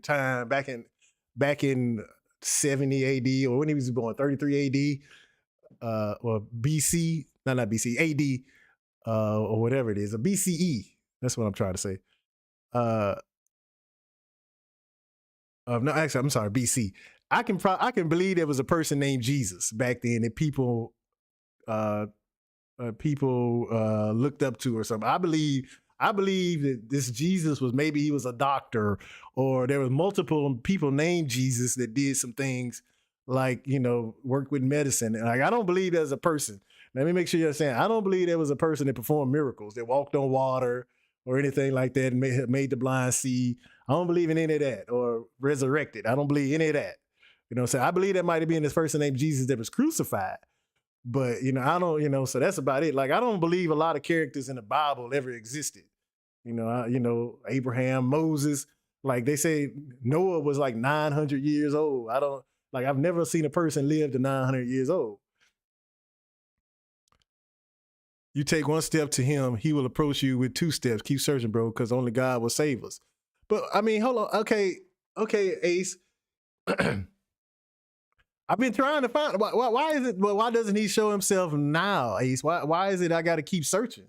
If he knows I'm looking for him, why doesn't he just show himself now? And then what would like? I mean, unless this entity actually comes and prove, you have to do a lot of proving, like to show me that it's real. Like, it can't be just I I ask, oh man, it can't be like, let's say I pray that I want $100 and then I get $100. I can't be like, oh, that's God. I can't, that doesn't work. That's not going to prove to me that there's a God.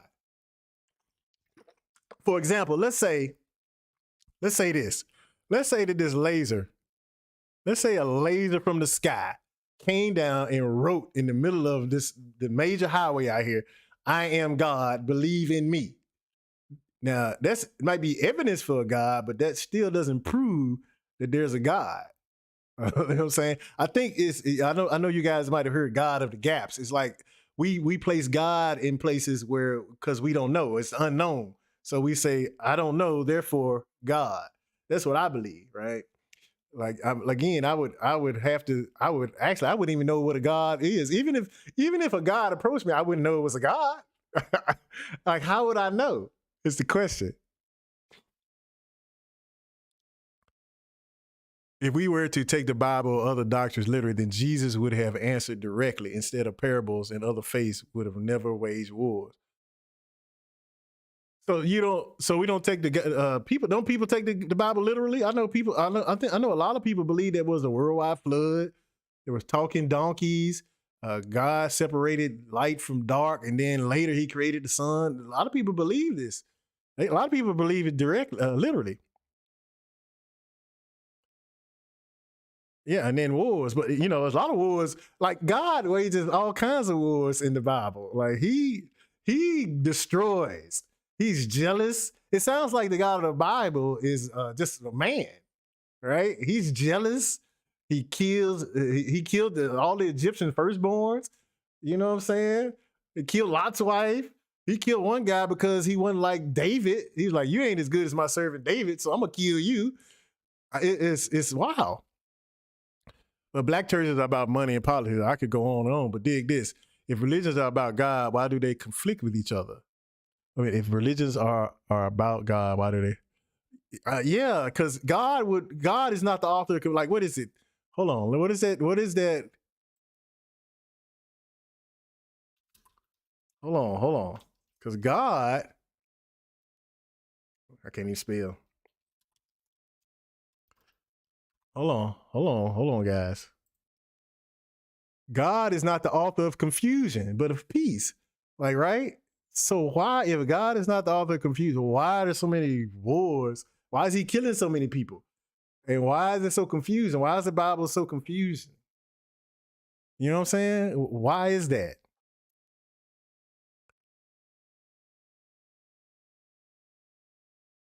Black churches about money and politics. I'm gonna say this about so-called black churches, right? Black churches, all churches probably, have done a lot of things to help people. So I can't sit here and denigrate a church.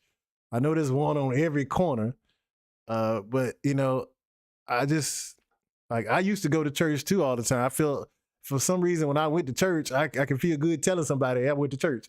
Hey, I went to church this Sunday. What did you do? And I felt like I was better than them at the time. I was like, yeah, okay, I'm better than you. I went to church. But now looking back on it, man, I was just, oh man.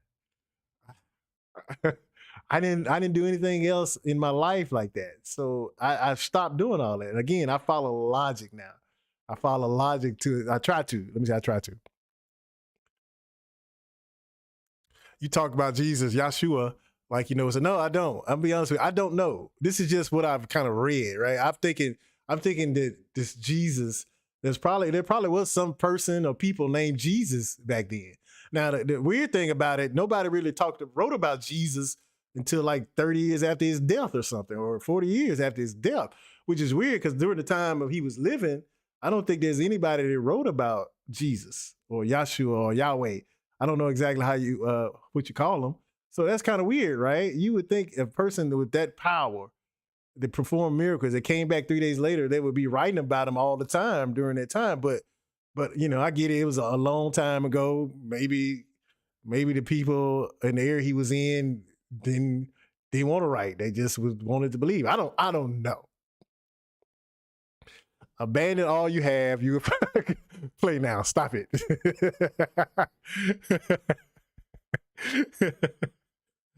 But you know what I'm saying? But that's, you hear people say that, abandon all you have, you will find God. I'm about to see now. Okay, so what exactly did you see, Ace? Have you seen God? Because in the book it says God has a face, he has a back, because he spoke to Moses face to face, so he has a face. If you believe in Christianity, I mean, you believe in Christianity. He says he has a face. So what does God actually look like? Eddie Murphy. That was bet all you have, you find God. That's Eddie Murphy. Yeah, that's beautiful.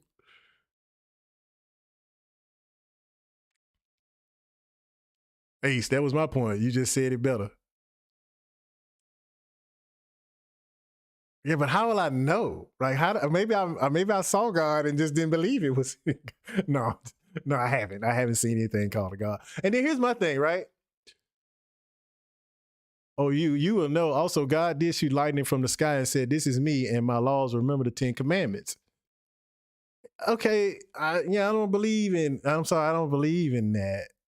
You know what I'm saying? Because he says, "Thou shalt not kill" in the 10 Commandments, but he's killed millions. Like, why does God kill? Okay, so God killed people who disobeyed or who sinned, I guess, whatever that is. He killed them. Why didn't God is this all-knowing being? Like, it's like his mentality, his mind is eons past ours. You telling me he couldn't find a better way of helping us understand than kill us? Like, he hardened people's hearts in the Bible. He couldn't soften people's hearts to not kill. That makes no sense to me. Somebody who has this kind of eon, I mean, his mind is something like we can't even fathom. So he should be able to solve all problems without killing, right? He should have a way of knowing how to solve problems without killing. So here's the thing with like the problem of evil. Here's like have y'all heard this about the problem of evil that people that believe in God have? Like if God is all powerful, either he allows evil or he's not all powerful, so that he can stop evil. So if he's all powerful, he can stop evil, correct? If he's not all powerful, then he couldn't. So why is there evil? Because God can stop. Hold on, y'all. My light went out. Hold on. I saw it go out.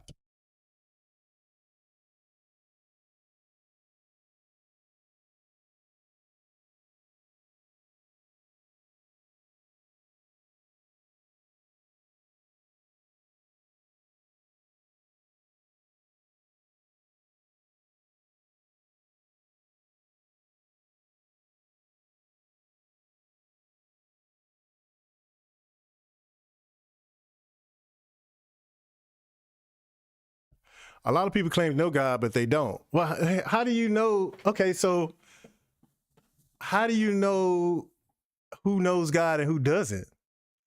Churches are full of fancy clothes and jewelry and perfumes, yeah? I think one of the biggest things we like to do is showing off. Like that's one of the biggest things we like doing is showing off. That's it. We like showing off.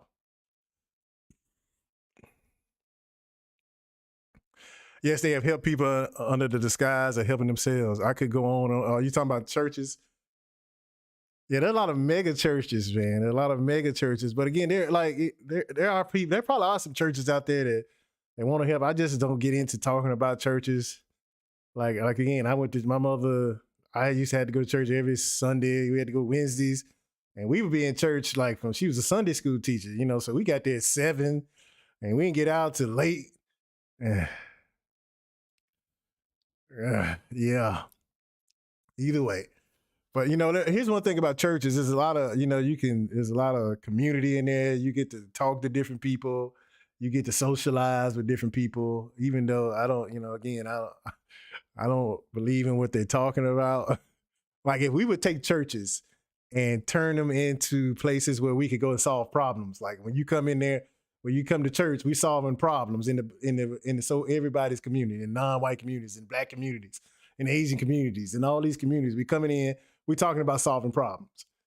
We're not talking about mythology or folklore. We're talking about how we can solve problems and make your life better. That would be cool. You funny, words were written about Jesus. Like I'm talking about during the time, like did the indigenous people during the time of Jesus, that Jesus was alive, did they write words? Can you show me where they wrote words? Hey, you can join my Discord. I'm on Discord right now. I'm on the voice. You can, if y'all want to join the Discord and talk about, hold on, counsel. This is the, if you want to join voice, this is the voice. You can join Discord. You can come in and share your screen, and you can show me everything you have about Jesus. They writing about Jesus during the time of that Jesus' life. Like the indigenous people during the time in the area he lived. Ace, what are your thoughts on Adam and Eve's sin? That is why we have suffering on earth. See, Rolanda is hitting him some good questions, right? Yeah, now Adam and Eve. Yeah, what do you think about Adam and Eve, Ace? Maybe you spoke about it down here. I'm gonna wait. Eddie Murphy was a talking dog. That's right. Eddie Murphy is in the Bible. He's a talking donkey. Y'all get Shrek. Okay, good stuff. I like Playdown. It's hilarious, man.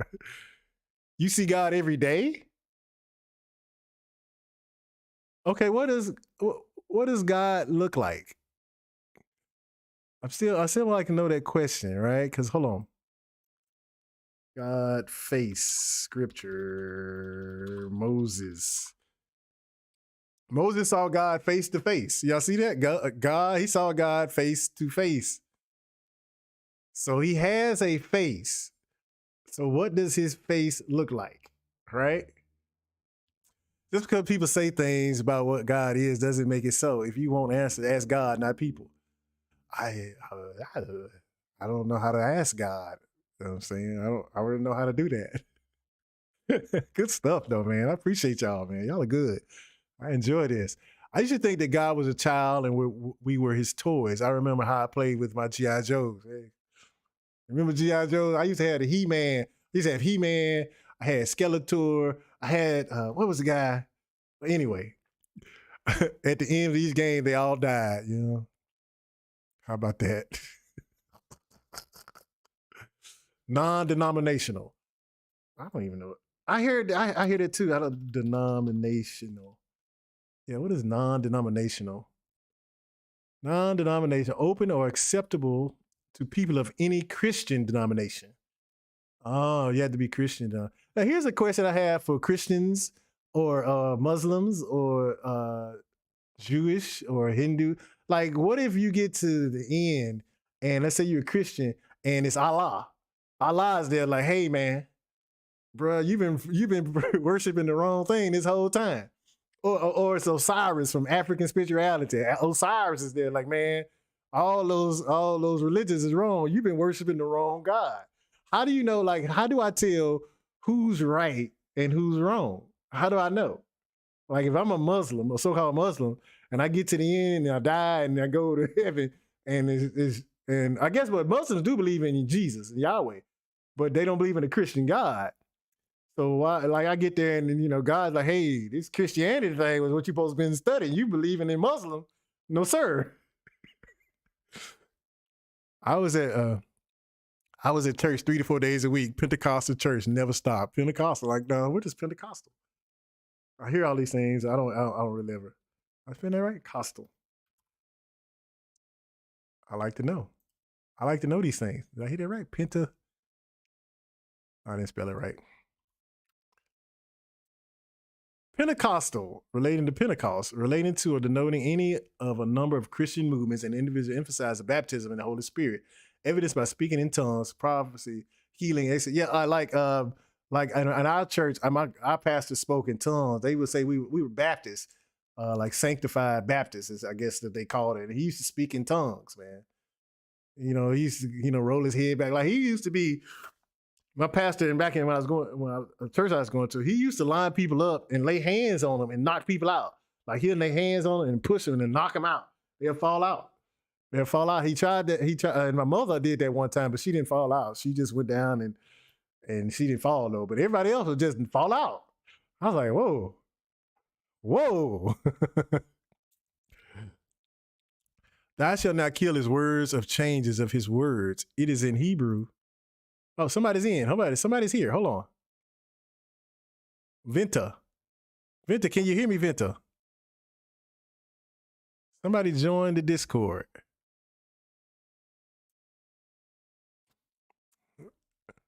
Venta, if you're here and you want to talk about Jesus or God, please Please, or whatever you like to talk about. I don't hear you though. Okay, where was I at? Okay, that's in that kill is his words of changes of his words. In Hebrew is thou shalt not murder, because you can be killed by the example of COVID, cancer, cars. That's true. But to take human life at another. So Ace, let me ask you. So is it okay for God to kill like unnecessarily? Like when he killed the Egyptian firstborn, is that okay? Is it okay? Because I think a friend of mine once told me, he said, since God created us, it's okay for him to kill us. But again, his mind is like eons beyond ours. Why would we think that's okay? It's wrong because vengeance belongs only to God. Vengeance, why is God vengeful? I thought he was omnibenevolent. He's all loving. Why is God vengeful? Shouldn't God be loving and want to educate us? We can necessarily prove 100% that there is a God, just like we can't prove there isn't. It's a catch-22. You're right, Simone. Now here's the thing, Simone. But I don't make the claim that there isn't a God. I just don't accept the claim that there is one, right? I don't make the claim. I don't make any claims. Like I can't prove that there isn't a God, of course. I can't prove that.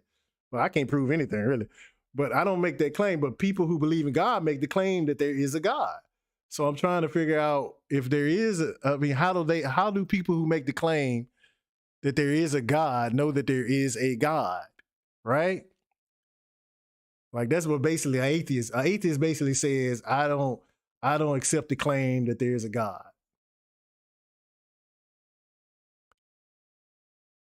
He's like, I'm half Choctaw. We believe in many spirits. My tribe came from two brothers whose parents created the land.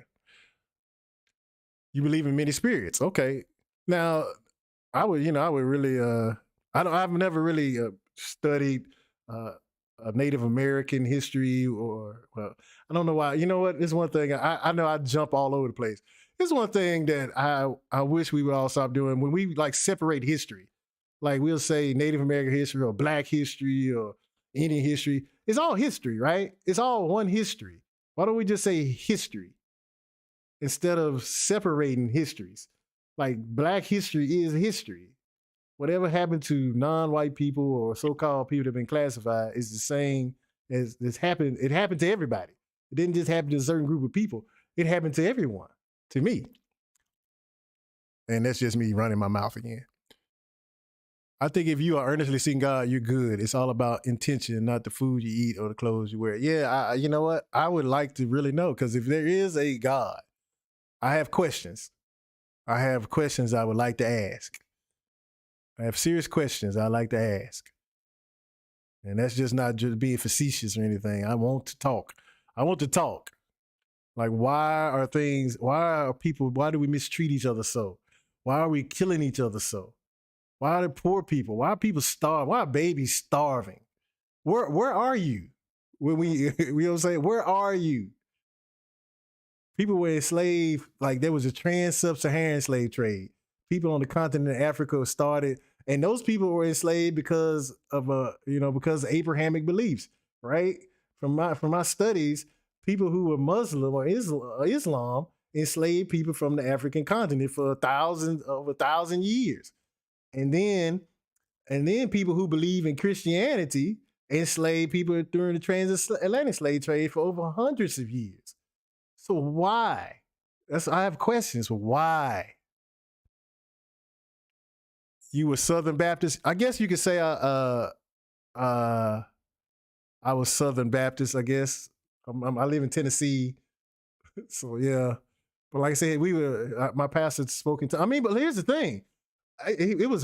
When I listened to my pastor, he was a very good pastor. He was a very good speaker. He was a good orator. It made you feel something. People would cry and get the Holy Spirit, I guess you would call it. I don't even know I don't know what the Holy Spirit is, but you would see people just doing all that, getting real happy. But as soon as we left church, though, we were out there killing each other. All right, you know what I'm saying? We were right back to shooting each other in the face. Man, this is the best podcast I ever joined. Hey, misleading. Hey, thank you, man. I do like to have, I like to have these deep conversations. I used to didn't want to because it would terrify me so, right? To tell people about myself. Like now, like before I would, like, here's the thing, right? I don't believe there's a such thing that give respect or earning respect. I think there's only one form of respect, and that's self-respect. And self-respect means not lying to yourself. And I used to lie to myself all the time. Like I used to say that I believed in God. That's just one area. Or various other things, or how I treated females. Like I would never really be openly honest with other females. But now I'm like, I would tell you anything. You can ask me anything.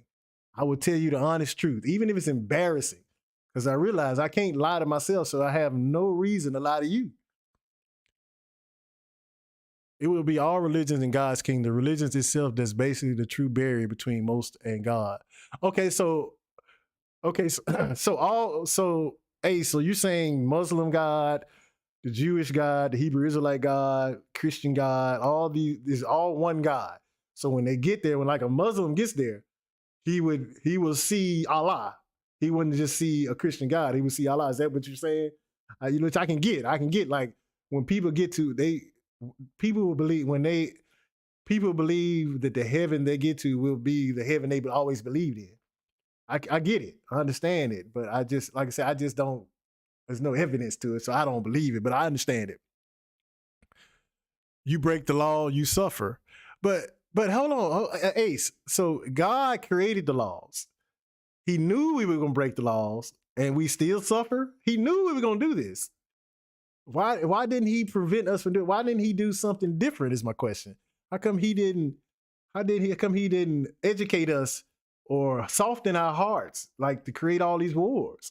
Why didn't he soften our hearts to make us understand a better way of going about things instead of killing each other? Or why didn't he give us sufficient enough things so we wouldn't fight over things? How come he didn't do all that? And again, if you guys want to, I'll give y'all the link if you want to come in and explain this. Explain this to me. Here's the Discord link. You can come in and show me all the evidence that you have of a Jesus or a God or anything. I'll be happy to listen. They don't know there's a God. They have faith in God. The definition of faith is literally belief without evidence. Right. Like, so I don't use the word, I don't use the term faith. I don't use the term faith ever. I think faith, I define faith as a lack of confidence. I think a gentleman named Matt Dillahunty defines faith as, hold on. He defines faith as not using sound reasoning when making decisions, right? Complete trust or confidence. Like that's what people mainly mean. Faith is supposed to be confidence. Like, why don't we use confidence? Complete trust or confidence, someone or something.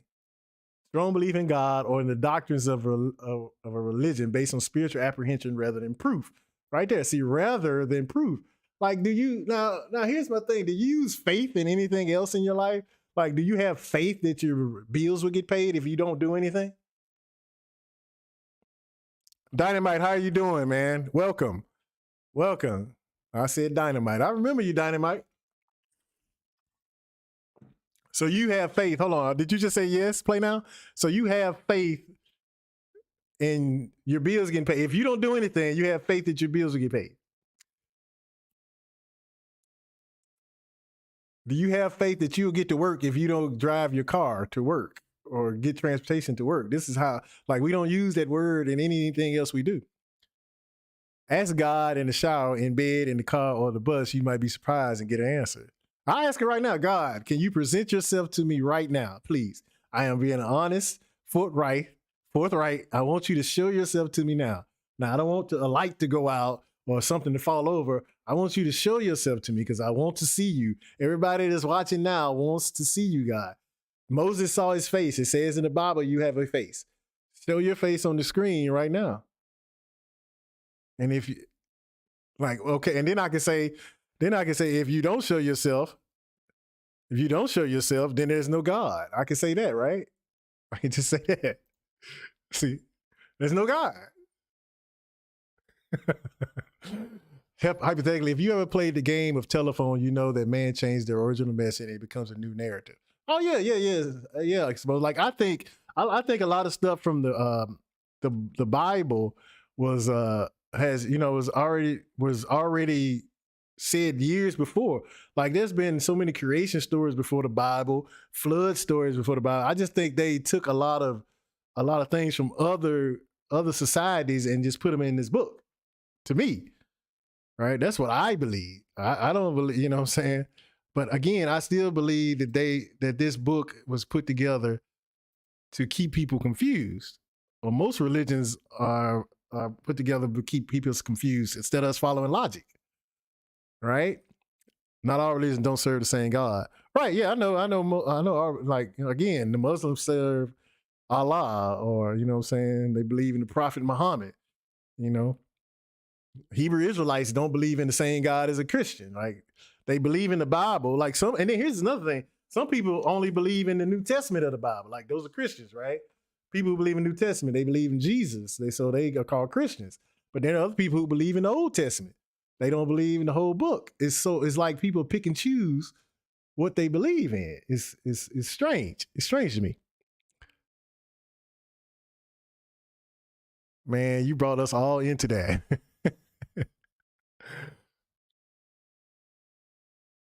What evidence do you have that you'll be alive to spend the money you are saving? I don't have any. I could die right here, right now. Just drop dead right here, right now. I have no proof that I would be here to say tomorrow. It's not guaranteed.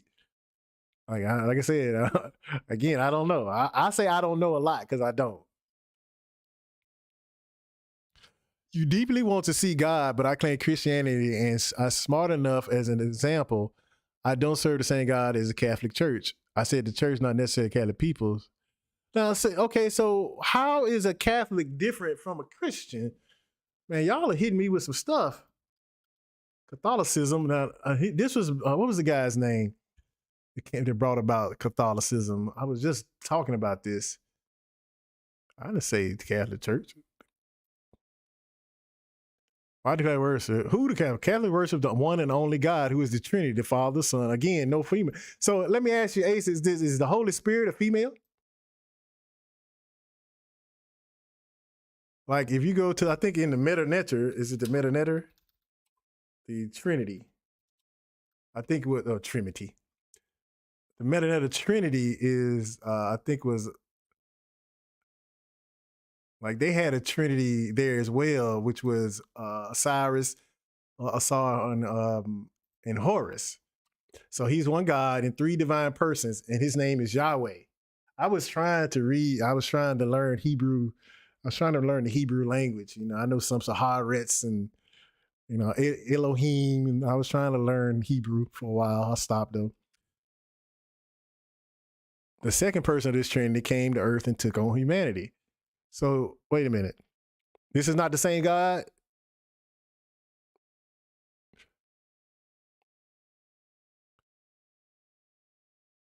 What was that? The Council of Nicaea. Was that the Council of Nicaea where they tried to clarify Jesus, if he was the Son of God or was Jesus God?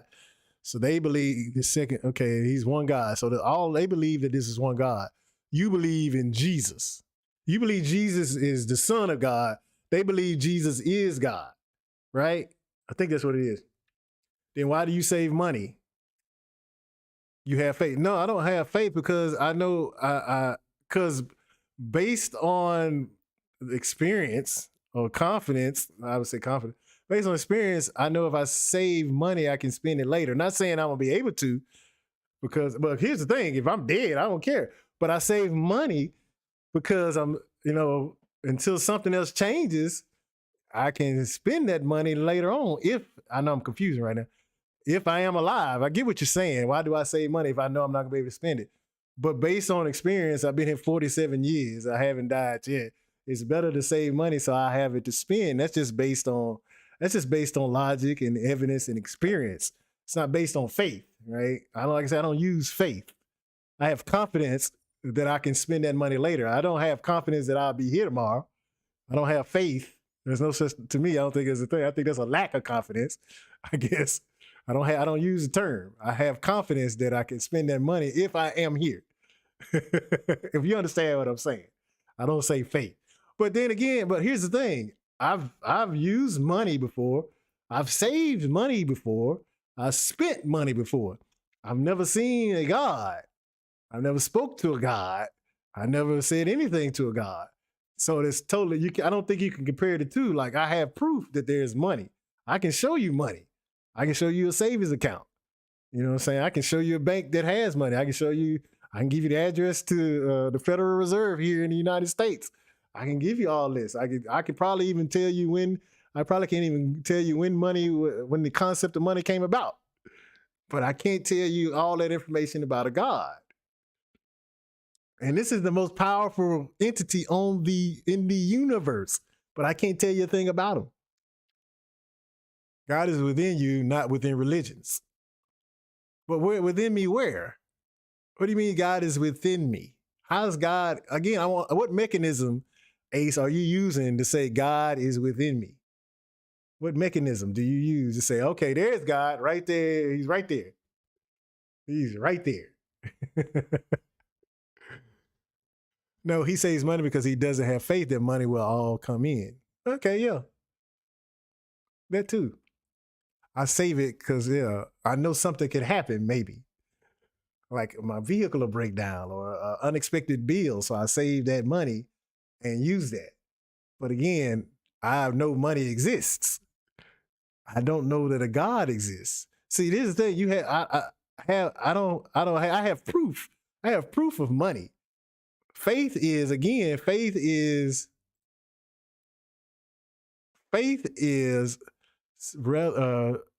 based on spiritual apprehension rather than proof. I have proof money exists. There's no proof that a God, there's no proof. No, well, I guess you could say all kinds of, the Bible is evidence of God, but that's not sufficient. Let's say it's not sufficient evidence. I'm bugging. I know that. I can believe I'm bugging. We all believe things for which we have no evidence. Call it hopes, dreams, assumptions. It's all the same. I don't know about that. I don't believe in things that I don't have evidence for. I mean, I believe in things that I can somewhat prove. Like I can't 100% prove anything, but I do have some evidence, sufficient evidence to prove most everything basically that I believe in. I don't think I have anything I believe in that I don't have evidence for. So you're saying Holy Spirit is emotional. Dig this. I don't do the Trinity. Oh, okay. You don't do the Trinity. Jesus is not God, but the Spirit of the Father was in Jesus. Okay. Okay. So yeah, you have a different belief than Catholics. I get it. They believe that Jesus is God. You believe Jesus is the Son. I believe he is the Son of God. Or you believe he's the Spirit of the Father was in Jesus. Okay. So you believe he's the Son of God. They don't believe that. So they were one on earth. I get you. Our entire economy is based on faith. In God we trust. How about that? Yeah. I don't worship money. I could care less about money. I save money too. Yeah, we all try to save. I'm poor. So at the moment, that's God unless your soul is compromised by evil. What's a soul? I've heard people say soul. What is a soul? Can you show me what a soul is? Let's see here. Let's type this soul. Then we're going to watch one more video. The spiritual or immaterial part of a human being or animal regarded as immortal. Huh? What? What is that? Y'all see that? The spiritual or immaterial part of a human being or animal regarded as immortal. Huh? That makes no sense. I don't know what a spirit is. Immaterial. Unimportant, uncertain. No. Spiritual rather than physical. Okay, you got to show me what is spiritual. What's spiritual? Because I don't know what this stuff means. And I'm being honest, I don't know what a spirit is. I've never seen one. Relating to religion or religious belief, of course. Related to or affected the human spirit or soul. Again, there's a thing called soul. These are terms like come on. We know we don't know. We've never seen a soul. I've never seen a spirit. Never seen it. Good stuff though, man. Yeah, you're a dude that I could kick it with. Oh yeah, of course, man. Because I'm always trying to be kind to you, my brother. I'm always be kind to you, always, man. Because again, I think we're all one people, right? I think us arguing and killing and debating and mistreating each other is a waste of time and energy, man. I think we all should just be kind to each other. At least I try to be kind to you, my man. Even though I'm more of a, I guess you call it an introverted person. Like I don't get out much. I don't talk too many. Like I talk to y'all more than I talk to probably anybody else. You know, I kind of stay to myself a lot. A lot of, and a lot of it is because, some of my beliefs are, a lot of people, it's hard for people to understand where I'm coming from. So, because usually when I get into a conversation and we start talking about problems, I'm talking about racism. I'm talking about white supremacy, stuff like that. So I don't talk to a lot of people. And, and it's really difficult. You trying to find a female out there to kick it with. You start talking about racism all the time and talking about Jesus and God. But that still is just excuses I make. It's true though. The value of a dollar is based on consumer confidence. I get it. But all these things are still things that I can prove. Like I can understand what a consumer is. Consumer is just people, right? I can tell you what money is. It's just the way we barter with each other. That's basically what money is. You know what I'm saying? It's what we use to barter or what we use to access different things. So, see, all this is proof. I have proof of these things. I just don't have proof of a spirit or a soul or Jesus. Like there's not sufficient proof that Jesus actually existed. Again, like during the time of Jesus, nobody in the indigenous people of that area didn't really speak of Jesus. There's no real writing to after Jesus died and came back. Like Jesus, like where is Jesus now? Because he came back. Ace, where is Jesus now? Is my question. Where is the good Jesus now? Hold on. These good conversations about Jesus.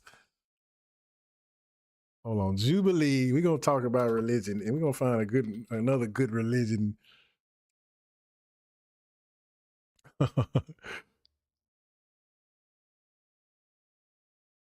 Here we go. How long is that video? Good short one right here. And this is the perfect one for us. So see,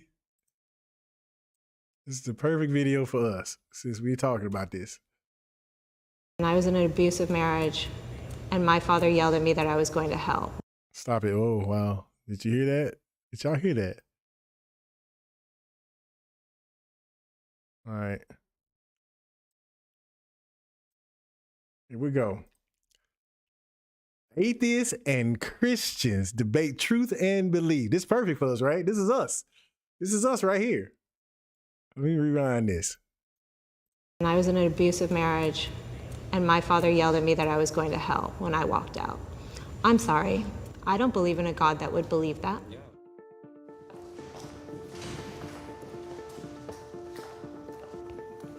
Put that about right here.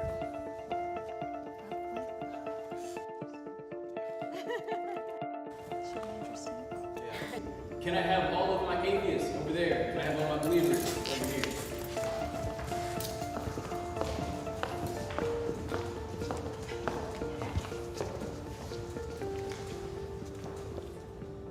Pineapple belongs on pizza.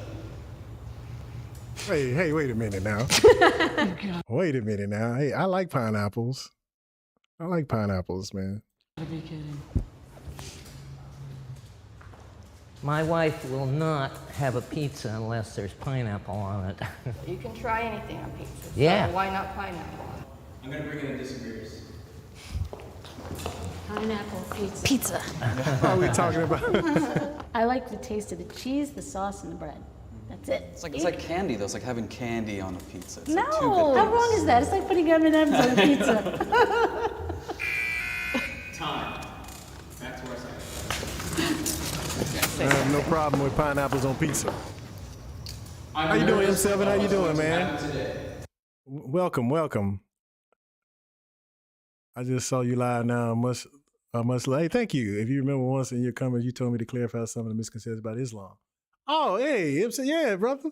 We were just watching a video with I believe it was some Hebrew Israelites that were speaking to some Muslims, man. So yeah, man, we are actually deep into the conversations of religion, man. And you in here with a lot of knowledgeable people, man. So yeah. Well, you know what I'm saying? I've never seen a pineapple. You never seen a pineapple? Are you being serious? Are you teasing me?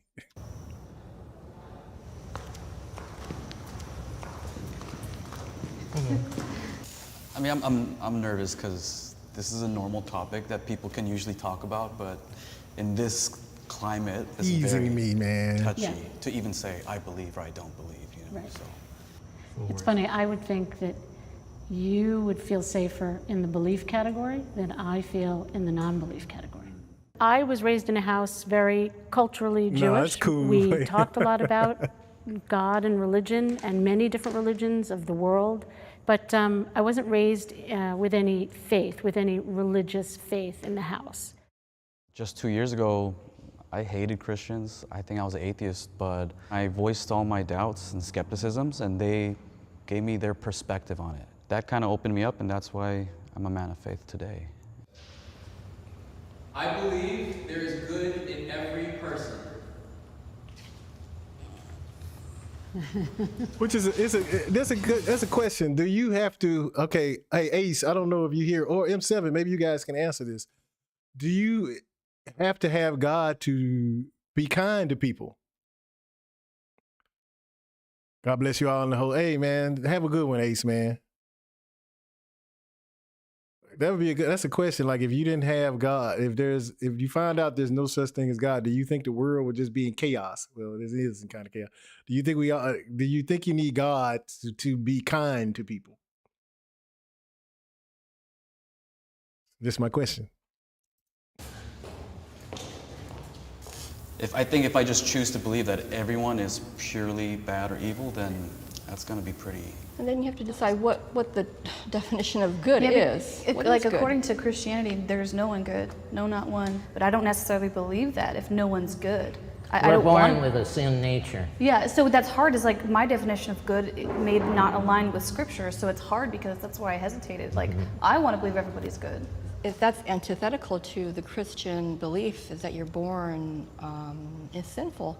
It's interesting that the three of you came who are believers in that. I'm not saying people are innately good. I'm just saying I just understood the question as all people are capable of good. Disagree with someone. Yeah, no. Start with This is Hitler interesting. and go from there.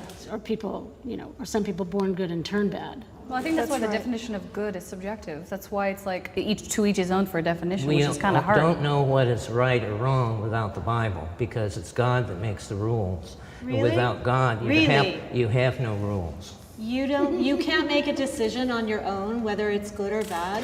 What about Hitler? He made a decision. He Right, thought it was and- good. And he was wrong.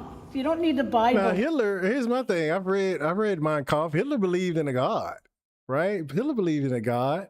So did he, like, if you read, like I've been reading this book, Race in North America, or I've said it before, Race in North America. The race concept came about because of Christianity, how people interpreted Christianity.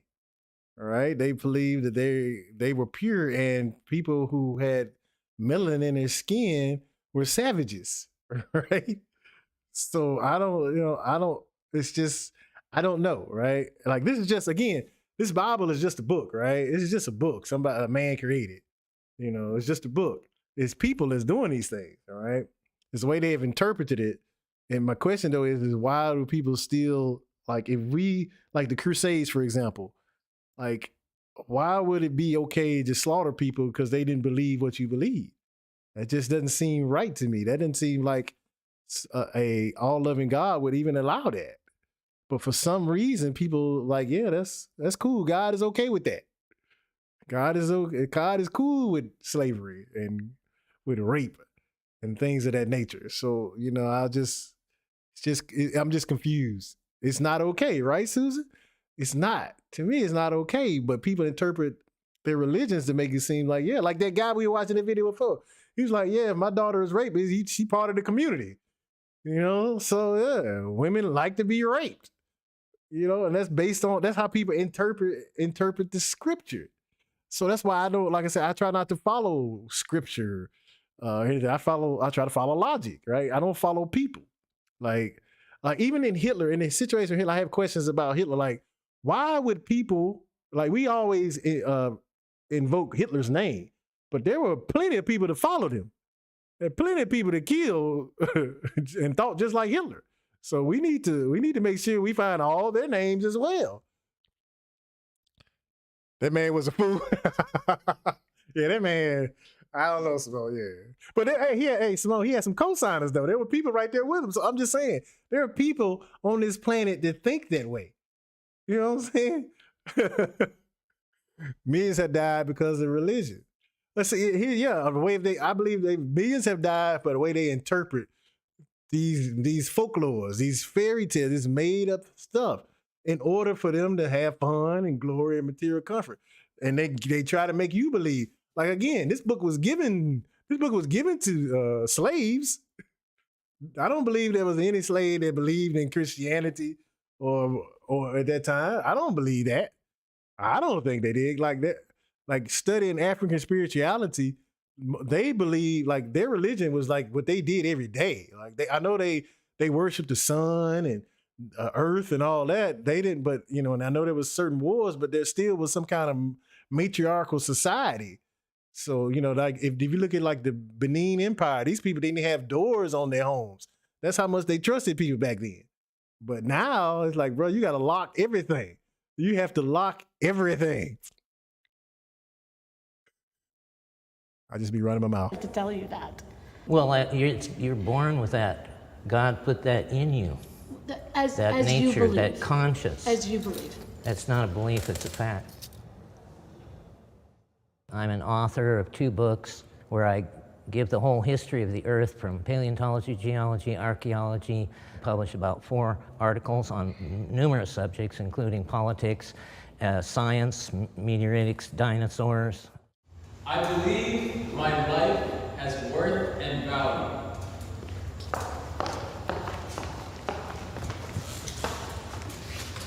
To my mother. Yes, I would want people to think that they have worth and value, but I mean, we are all ants on a big ball. We are all very important. The design in those things, if a man were to design it, it would cost several $1 million to make a human, if that were possible. And yet, God has created billions of us. I believe in people. I believe we make our own choices. I don't believe that there is a overriding being controlling those choices or controlling our situation. You are important. So I do not think that inherently just existing gives you worth and value. I think that you make choices, personal choices every single day on how you live your life and how you treat people and how you exist in the world, and those. Well, hold on. You just made a definition about what value is, but you still don't believe you're valuable based on your explanation? I said I'm not inherently valuable. My being born does not just. You're saying based on your contribution to the world determines your value, right? What you get back. No, please don't. Oh, no, I'm not trying to. Okay, groupthink is dangerous. A lot of people are scared to have an individual opinion, and don't speak up if they disagree with the consensus. But at different time periods, I guess your life was on the line. Yeah, like, hey, Simone, I was the same way. Like, again, when I just speak for myself, I can't speak for anyone else. Like, when somebody would ask me that I believe in a God, I would say yeah, because I didn't want to feel like an outcast. Or I can even remember when I was a child, I was like in the 5th or 6th grade, when people ask me, have you had sex yet?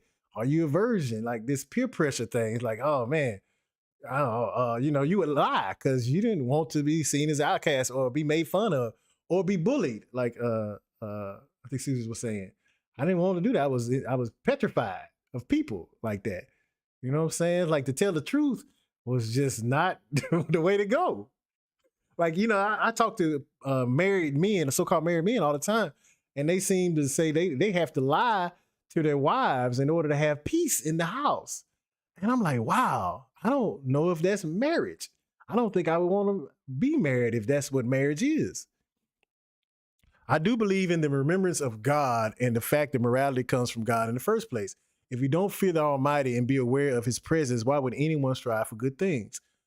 Well, because I think we would strive for everybody else's well-being. Like, my well-being is dependent on your well-being, right? I want the best things for you, so hopefully you want the best things for me, so we both can all live on this one speck in the universe, right? Now morality. Now let's look at God's morality based on, if you believe. Well, I don't know.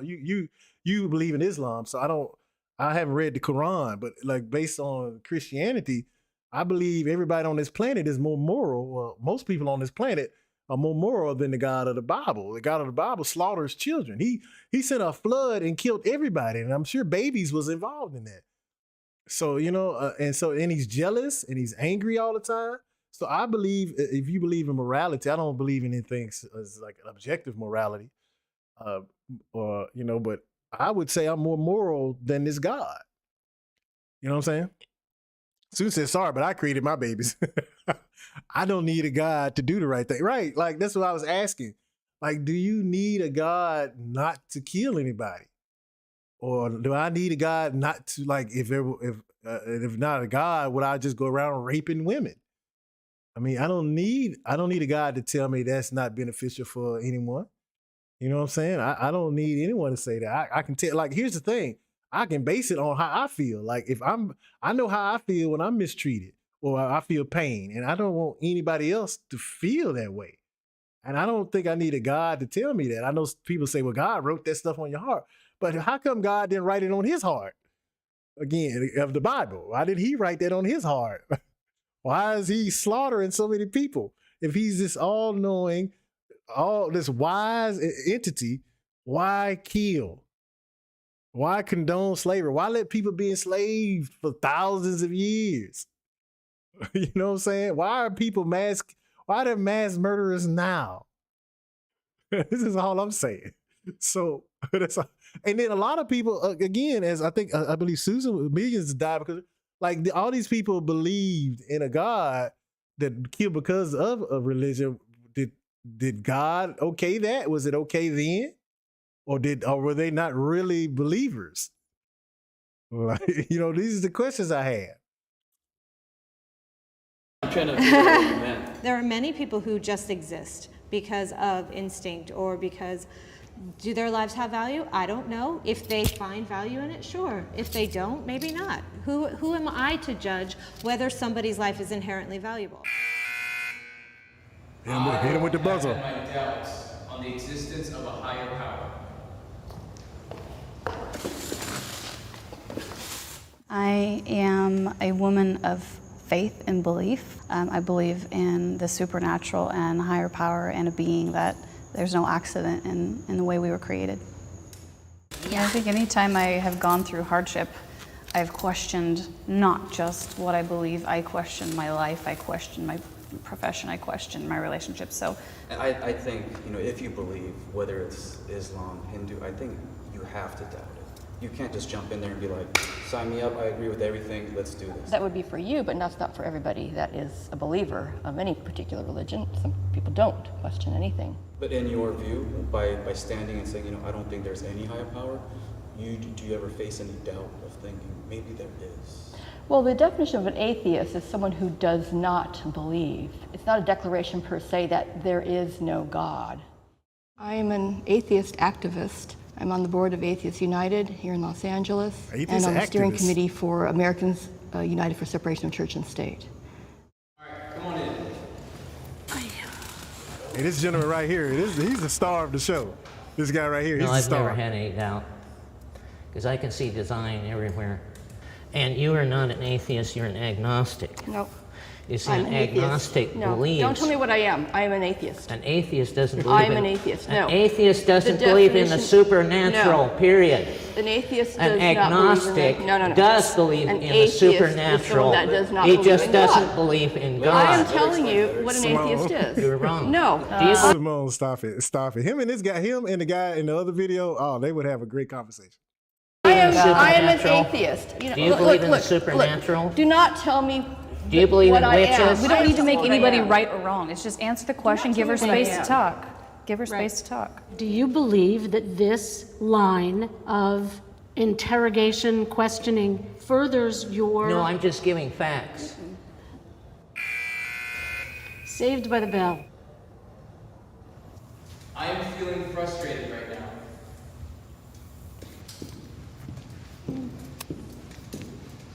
I'm feeling frustrated because it's even amidst the fellow believers, like the things he says, I'm just like, yo, I don't even know. I don't want what he says to reflect what my faith is too. Susan said he's a jerk. I think it's sad that people are so determined to make other people wrong. And I grew up in a household with a conservative Jewish mother and a born-again Christian father, and I was in an abusive marriage, and my father yelled at me that I was going to hell when I walked out. I'm sorry. I don't believe in a God that would believe that. Yeah, that's not. It's not, and that is objectively, I don't care. That's crazy. Well, here's my question about hell. Okay, and there's another thing. Why would God, again, an omnibenevolent being, entity, create hell? Again, he knows what we're going to do before we do. So he created us just to punish us. Is God a sadist? Is the question. Is he a sadist? Does he enjoy punishing people?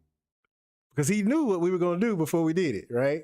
He knew we so-called sin. I don't believe in sin. He knew it was sin. He knew all these things, and yet he still punishes us. I just have a tough time, man. It's tough. I'm just saying it's tough. These conversations, like, you know, if we have people who are just trying to drive their point through and almost Exactly. converting it, it kind of shuts down conversation. Exactly. I want to know what you believe and why you don't. Right, right. And Susan says, like, if we punish our children, we don't do it forever. Like, God, hell is forever, right? Eternity. You were eternal flames. They burn eternally in hell. Well, why? I know, here's the thing. I know it's to make people scare people. It's to scare people to believe in Christianity. Now, all this still goes back to, it probably goes back to fun. It goes back to fun, glory, material comfort for a certain group of people. Only for a certain group of people on the planet. Because if you don't believe, you know what I'm saying, you're going to be punished or you're going to be outcast. Or you're going to be treated differently. I mean, it's been changing over the years, right? There's more and more people that don't believe. But still, if you don't believe, as I was a child, you were looked at funny. If you didn't go to church, I know it's time people ask you didn't go to church. Oh, you going to church this Sunday? That's how they would look at me, you know. But now I have questions. People don't talk to me. A lot of people don't talk to me now about church. Nobody asks me any questions about church anymore because I have questions, and I welcome it too. I welcome anybody who wants to talk about God or church. I welcome it. What is I think that? we have the power to choose our response to things. So I choose not to feel hurt. I choose not to be misunderstood. I think there's safety in being heard and understood. You feel as if whatever it is that you want to be understood about matters. I'm getting married in the next 2 months, and I'm learning that just loving is not the same as understanding. See, it takes energy and effort to understand someone who's different. I think we're kind of, as a society, becoming lazy. So we're like, oh, you're different. I don't want to understand. I need people who are just saying. It's always been that way. It's always been. Time. I believe, as a person, I have room for improvement. Oh, look, we all agree. We all have room for improvement. That's my aspiration on a daily basis, is to be a better person. We're always learning. I used to think at some point I would actualize into, I've made it. I've made it into maturity and wisdom. No. You're a teenager, you think, when I'm in college, I'll have it figured out. Yep. When I graduate, I'll have it figured out. When I get married, I'll have it figured out. Always room for improvement, huh? We're always... We won't reach perfection till we get to heaven. Down here is an imperfect world. Our knowledge is imperfect. Our bodies are imperfect. Our world is imperfect. She does not like him. She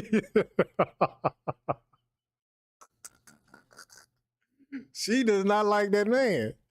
Oh my goodness. He has a, hey, that man has a right to his belief, right? She has some disdain for that man. She didn't even know him. She has some disdain for him. Oh my goodness. I'm agreeing with you, but it's the delivery of it. All right, We understand improvement. it, but Right. Let's stay up. What was the question? We all believe that we have room for improvement. Yeah, certainly. See, I think, here's my thing. I think they should ask that gentleman questions. I don't think we, like people, a gentleman like him, I got questions. I'm not going to just brush to the side because I think what he's saying is insane. I don't want to brush it to the side because there's a lot of millions, maybe billions of people who think just like him. So I would have questions. You know, so I have various questions. And probably what's going to happen, we're just going to talk in circles.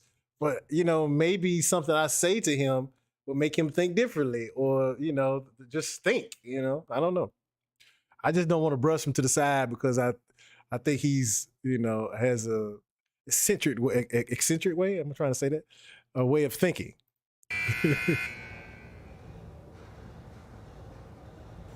All right, Alyssa, I acknowledge you for keeping very, very focused and not getting ever heated, but staying focused.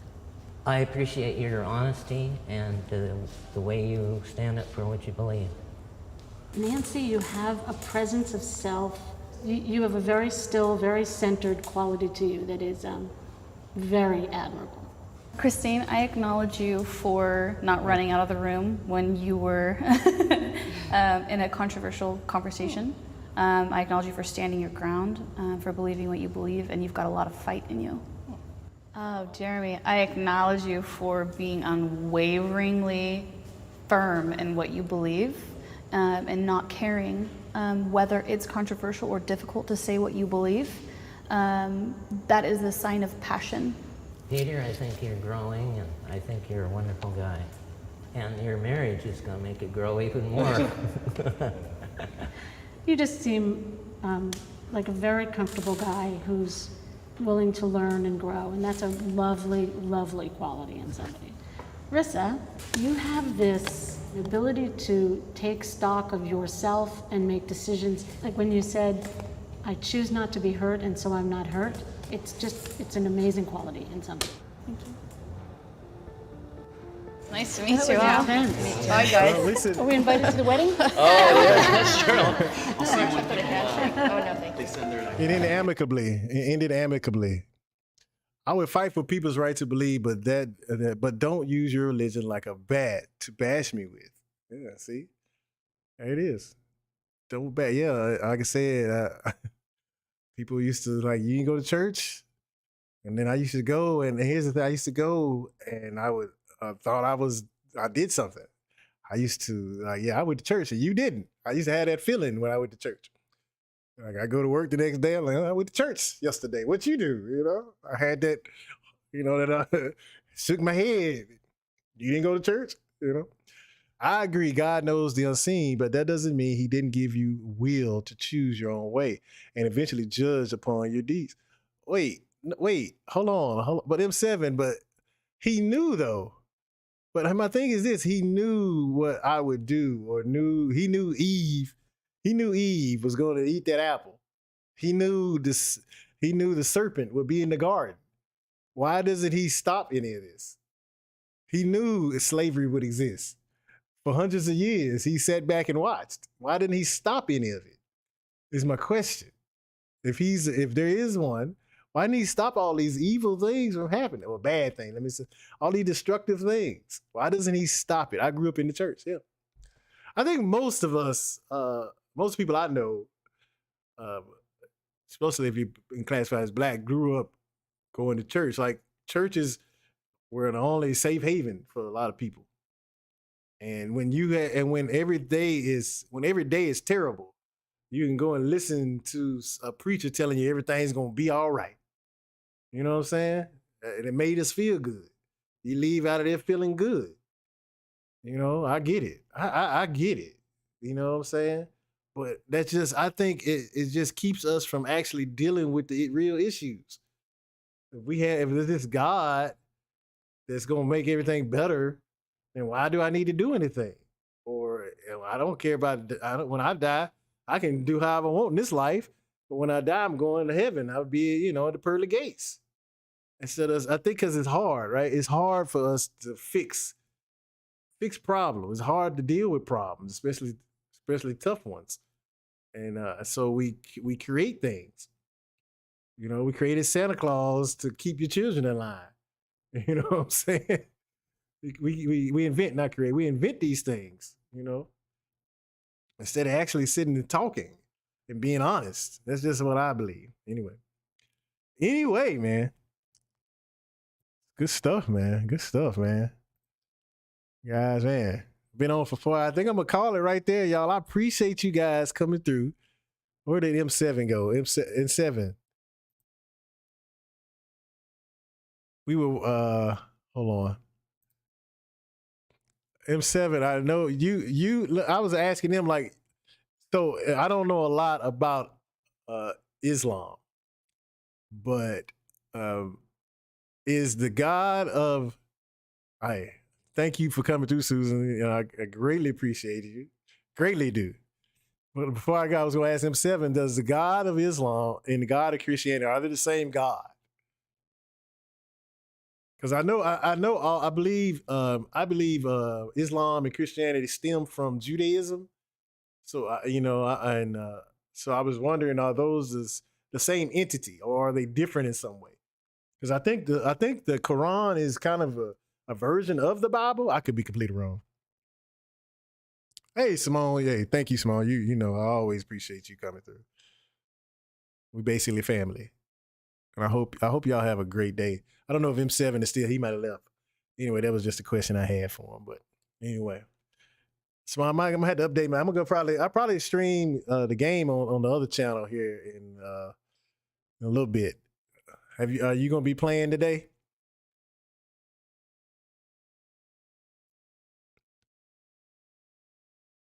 I gotta update my game because I hadn't played it, and it's been a while since last time I streamed, probably. So yeah. Yes, sir. Okay. All right. Yeah, I'm gonna go update my game. It seems like M7 left. So either way, hey, I appreciate you guys. I'm probably gonna I'll be at the house for the next few days, so I'm probably gonna stream again tomorrow. I say that, then I never do, but I probably will. I just got to find some better videos to stream to view. But cool. Y'all have a good evening, the rest of your day. I appreciate you coming through, and thank you guys. Oh, there M7, there he is. For example, if a poor young boy dies in Africa out of poverty, and on the other hand, one rich drug dealer dies in his bed with no hard situation, where is the justice here?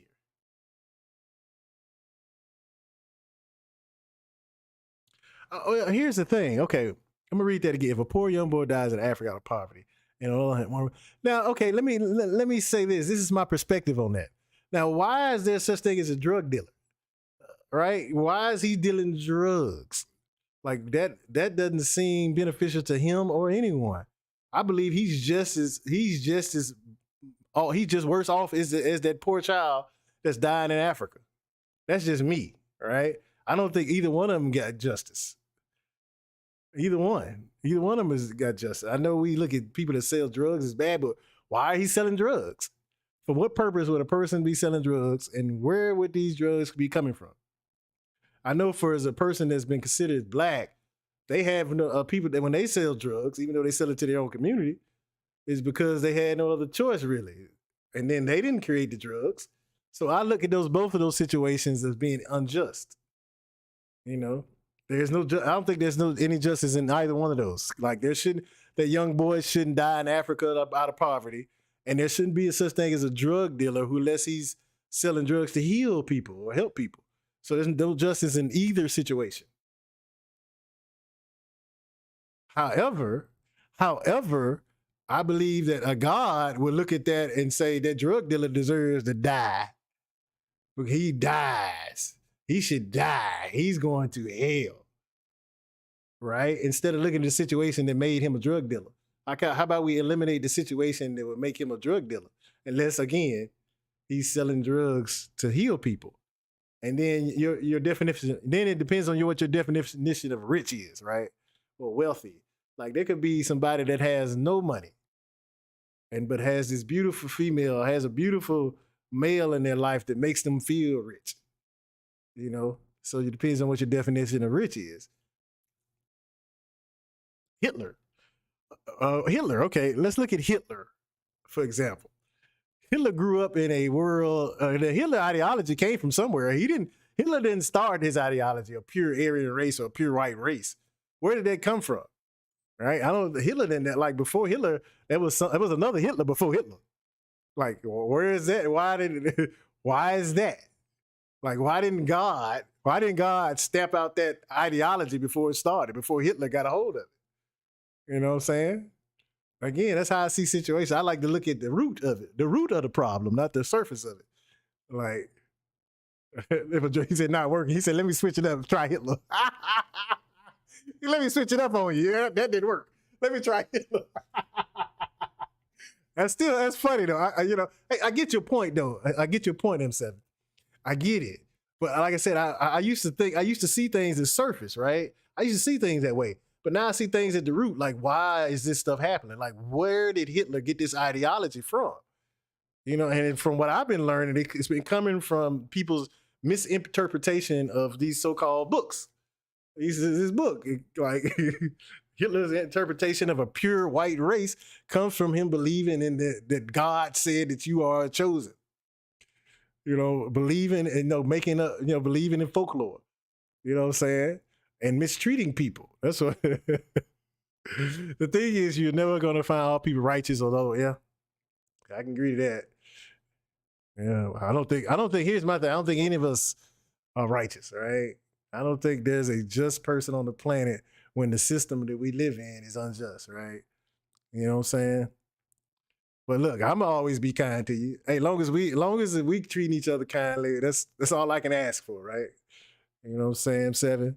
You know, M7, I'm gonna come back tomorrow and we can have a deeper conversation. Maybe you can get on Discord and you can kind of explain Islam to us. Like I'm not real familiar with Islam, but I would like to learn more about it because, there are a lot of people that believe in Islam and I would like to be able to interact better with them instead of just saying, I don't believe in what you believe in.